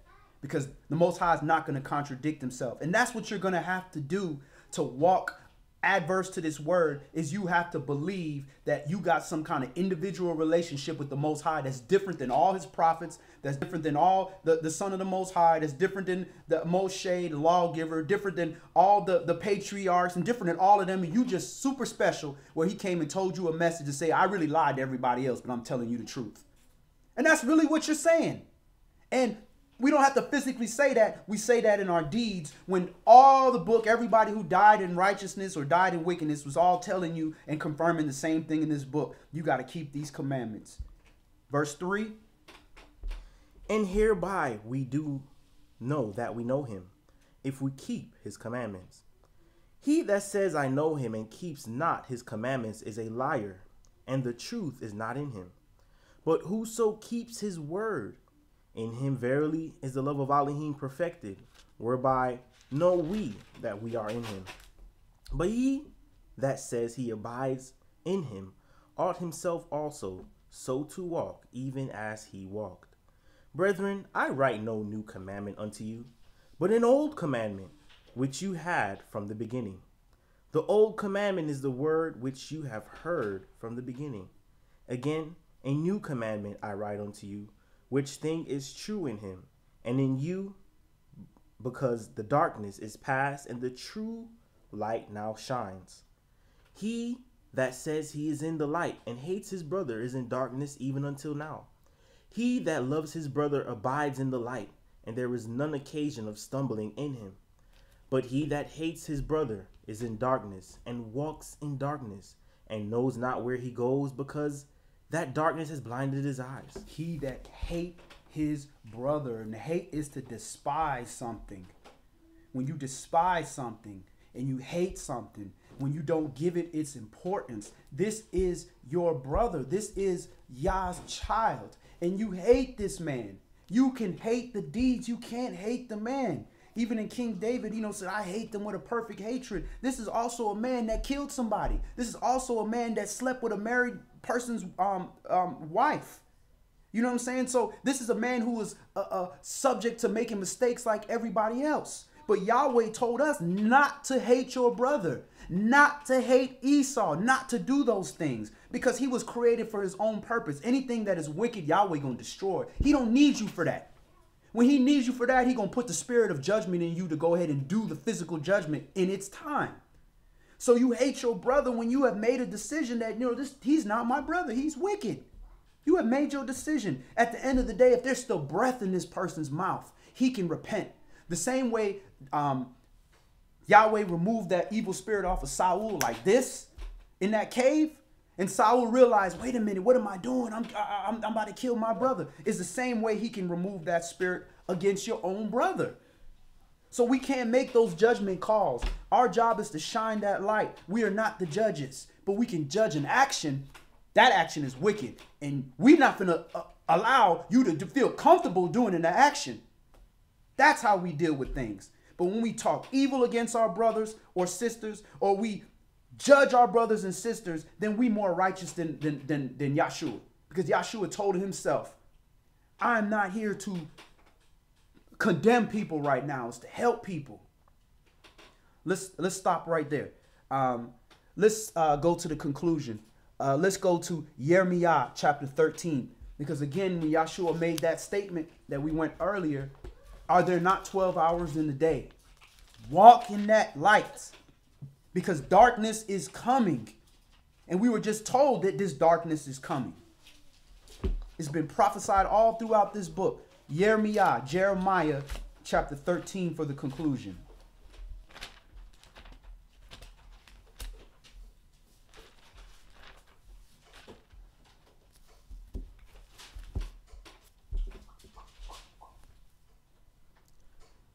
Thus says Yahweh unto me, go and get you a linen girdle, and put it upon your loins, and put it not in water. So I got a girdle according to the word of Yahweh, and put it on my loins. And the word of Yahweh came unto me the second time, saying, take the girdle that you have got, which is upon your loins, and arise, go to Euphrates, and hide it there in a hole of the rock. So I went and hid it by Euphrates, as Yahweh commanded me. And it came to pass after many days that Yahweh said unto me, arise, go to Euphrates, and take the girdle from there, which I commanded you to hide there. Then I went to Euphrates, and digged, and took the girdle from the place where I had hid it. And behold, the girdle was marred. It was profitable for nothing. Then the word of Yahweh came unto me, saying, thus says Yahweh, after this manner will I mar the pride of Yehuda, and the great pride of Jerusalem. This evil people which refuse to hear my words, which walk in the imagination of their heart, and walk after other gods to serve them and to worship them, even shall even be as this girdle which is good for nothing. All right, so we walk in the imagination of our heart. You know what? I'm just a good guy. You know, I'm just righteous. Everybody should get like me. And I'm gonna walk after other mighty ones. You know what? I like this president. You know, he's allowing me to get free health care. I'm gonna follow him. I know he says that, you know, gay people should be able to marry, but that's okay with me. I'm gonna follow this guy. I'm gonna follow everybody else instead of Yahweh. So Yahweh is prophesying what's about to happen to us. We are going to be put into the dirt. We are going to be dead, and we are going to be good for nothing. He took that girdle, which is supposed to cover the loins. This is supposed to be like your boxers that you're wearing, and he put it on that keeps your belt and all that stuff up. Well, actually, no, the girdle is the belt, isn't it? I'm thinking the breeches. Look that word up. Let me make sure I don't misstate that. H232. That should Yeah, be. the girdle is the belt. Yeah, that's the belt. See, yeah, okay. So this is the belt that's gonna keep your pants from hanging off your behind. Take that and bury that. That's us being buried as the children of Yasharah. I'm gonna mar your pride. I'm gonna put you in a death where you should be good for nothing at this point. Go ahead. Verse 11. For as the girdle cleaves to the loins of a man, so have I caused to cleave unto me the whole house of Yasharal and the whole house of Yehuda, says Yahweh, that they might be unto me for a people and for a name and for a praise and for a glory, but they would not hear. Therefore you shall speak unto them this word, says Yahweh, Elohim of Yasharal. Every bottle shall be filled with wine, and they shall say unto you, do we not certainly know that every bottle shall be filled with wine? Then shall you say unto them, thus says Yahweh, behold, I will fill all the inhabitants of this land, even the kings that sit upon David's throne, and the priests and the prophets, and all the inhabitants of Jerusalem with drunkenness. And I will dash them one against another, even the fathers and the sons together, says Yahweh. I will not pity nor spare nor have mercy, but destroy them. Hear you and give ear. Be not proud, for Yahweh has spoken. Give glory to Yahweh your Elohim before he causes darkness, and before your feet stumble upon the dark mountains. And while you look for light, he turn it into the shadow of death and make it gross darkness. So while you have a little bit of light left, while you can still see and you can see the error in your way, that is the time to make sure you are repenting before you get out of that time frame. Because if you don't, your feet are going to stumble and your light is going to be turned into the shadow of death and made gross darkness. So that light that you have, whatever light you have, you better hold on to it and seek more light. Because he can turn that into gross darkness. And like I said, I've given that example before in my own personal experience where I have seen the little bit of light that I've had been turned into gross darkness several times in my new life, where I was crying out to the Most High, could not understand the error of my ways. And when he allowed the light to come to me, I felt like a fool. How could I not see something so simple? How could I have known this? How could I have understood this but couldn't see nothing? Because he made an example. I'll take all that knowledge, wisdom, and understand you think you have, and I'm going to show you what you really don't know. You don't know nothing. And I'm going to put you in gross darkness so you can see what it feels like. So now when you talk to people and you deal with people that you can clearly see is in gross darkness, you can have some compassion because you know what it feels like to be in that situation. Keep yourself humble. Take that light, use that light while you have it, and spread that light, because you don't know when somebody who you've seen done a lot of good works could be literally standing in gross darkness. So we're going to stop right there. That's all we're going to do today.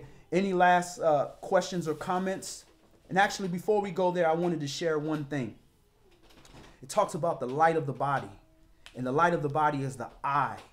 And within, the brain, you have the thalamus, which is looks like a little eye in your brain. And the thalamus is a midline symmetrical structure of two halves within the vertebrate brain, situated between the cerebral cortex and the midbrain. Some of its functions are the relaying of sensory and motor signals to the cerebral cortex and the regulation of consciousness, sleep and alertness. So this part of your brain literally keeps you conscious or asleep or alert.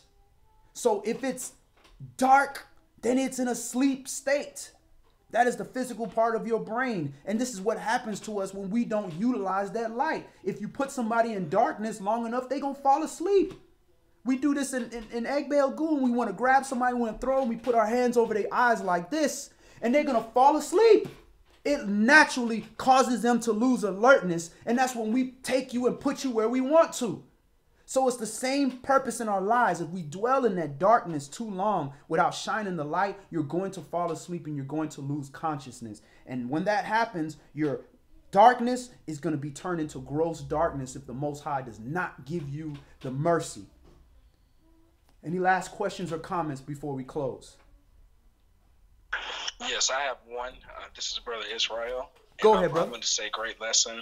I enjoyed it. I wanted to read Daniel chapter 12, all right, verse 3, and it says, "And those who have hold insight on one second, shall brother. shine Let's catch up like with you. the brightness of the expanse, and those who lead many to righteousness like the stars forever." And so I wanted to precept that with 2 Peter chapter 1, dealing with that light that you were talking about.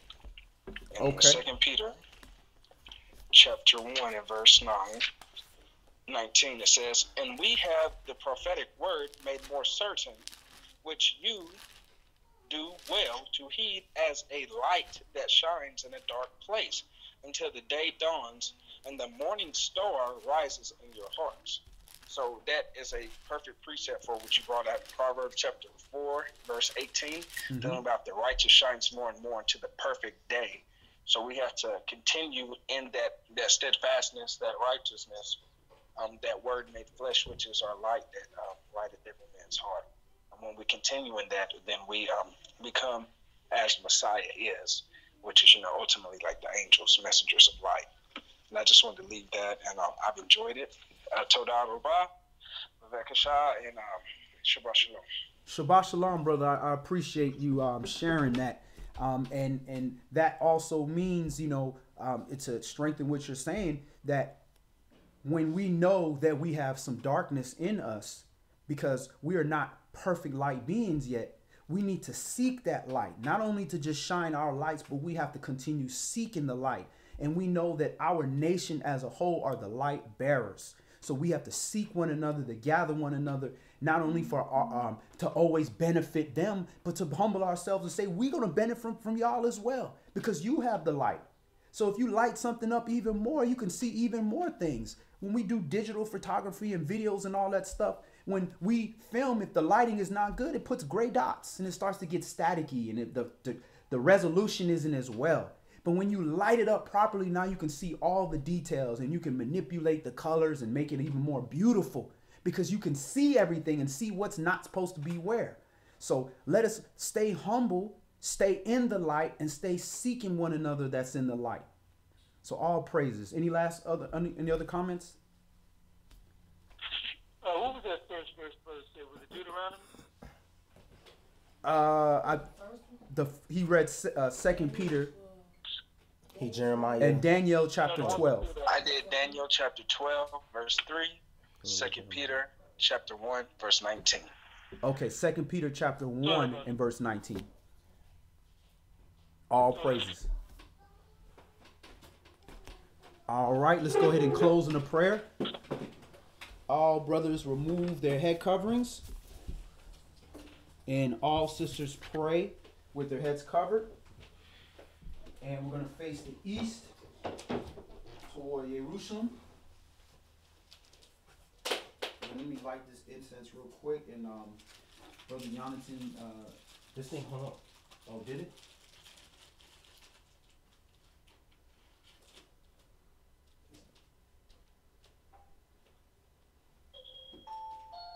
This service is provided in high definition by freeconferencecallhd.com. The recording has started. Shalom, shalom, families. Everyone on the line? We had the line hang up. We're going to go ahead and close in a prayer. Again, all brothers remove their head coverings. All sisters pray with their heads covered. And we face the east towards Jerusalem. Brother Yonatan, can you go ahead and close us out, please? Heavenly Father, Yah, thank you, Yahweh, for giving us your Shabbat of rest, oh Yah. After a whole week of different trials and different strains, oh Yah, you allow us to come unto your ending, Yahweh, your seventh day, and we give you Todah. We thank you for those on the line, oh Yah, who are able to be with us and share in the portion of the Spirit that you dispense unto us, oh Yah. And we pray, Yahweh, that it continues to bear fruit, Yahweh, for we know that your Spirit is not one that suffers loss, Yahweh. We know that your Spirit is a spirit of overcoming. We know that your Spirit is a spirit of conquering.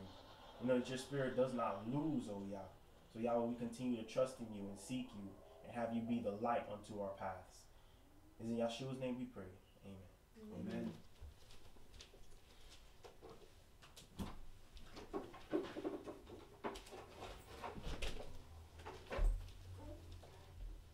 Hallelujah.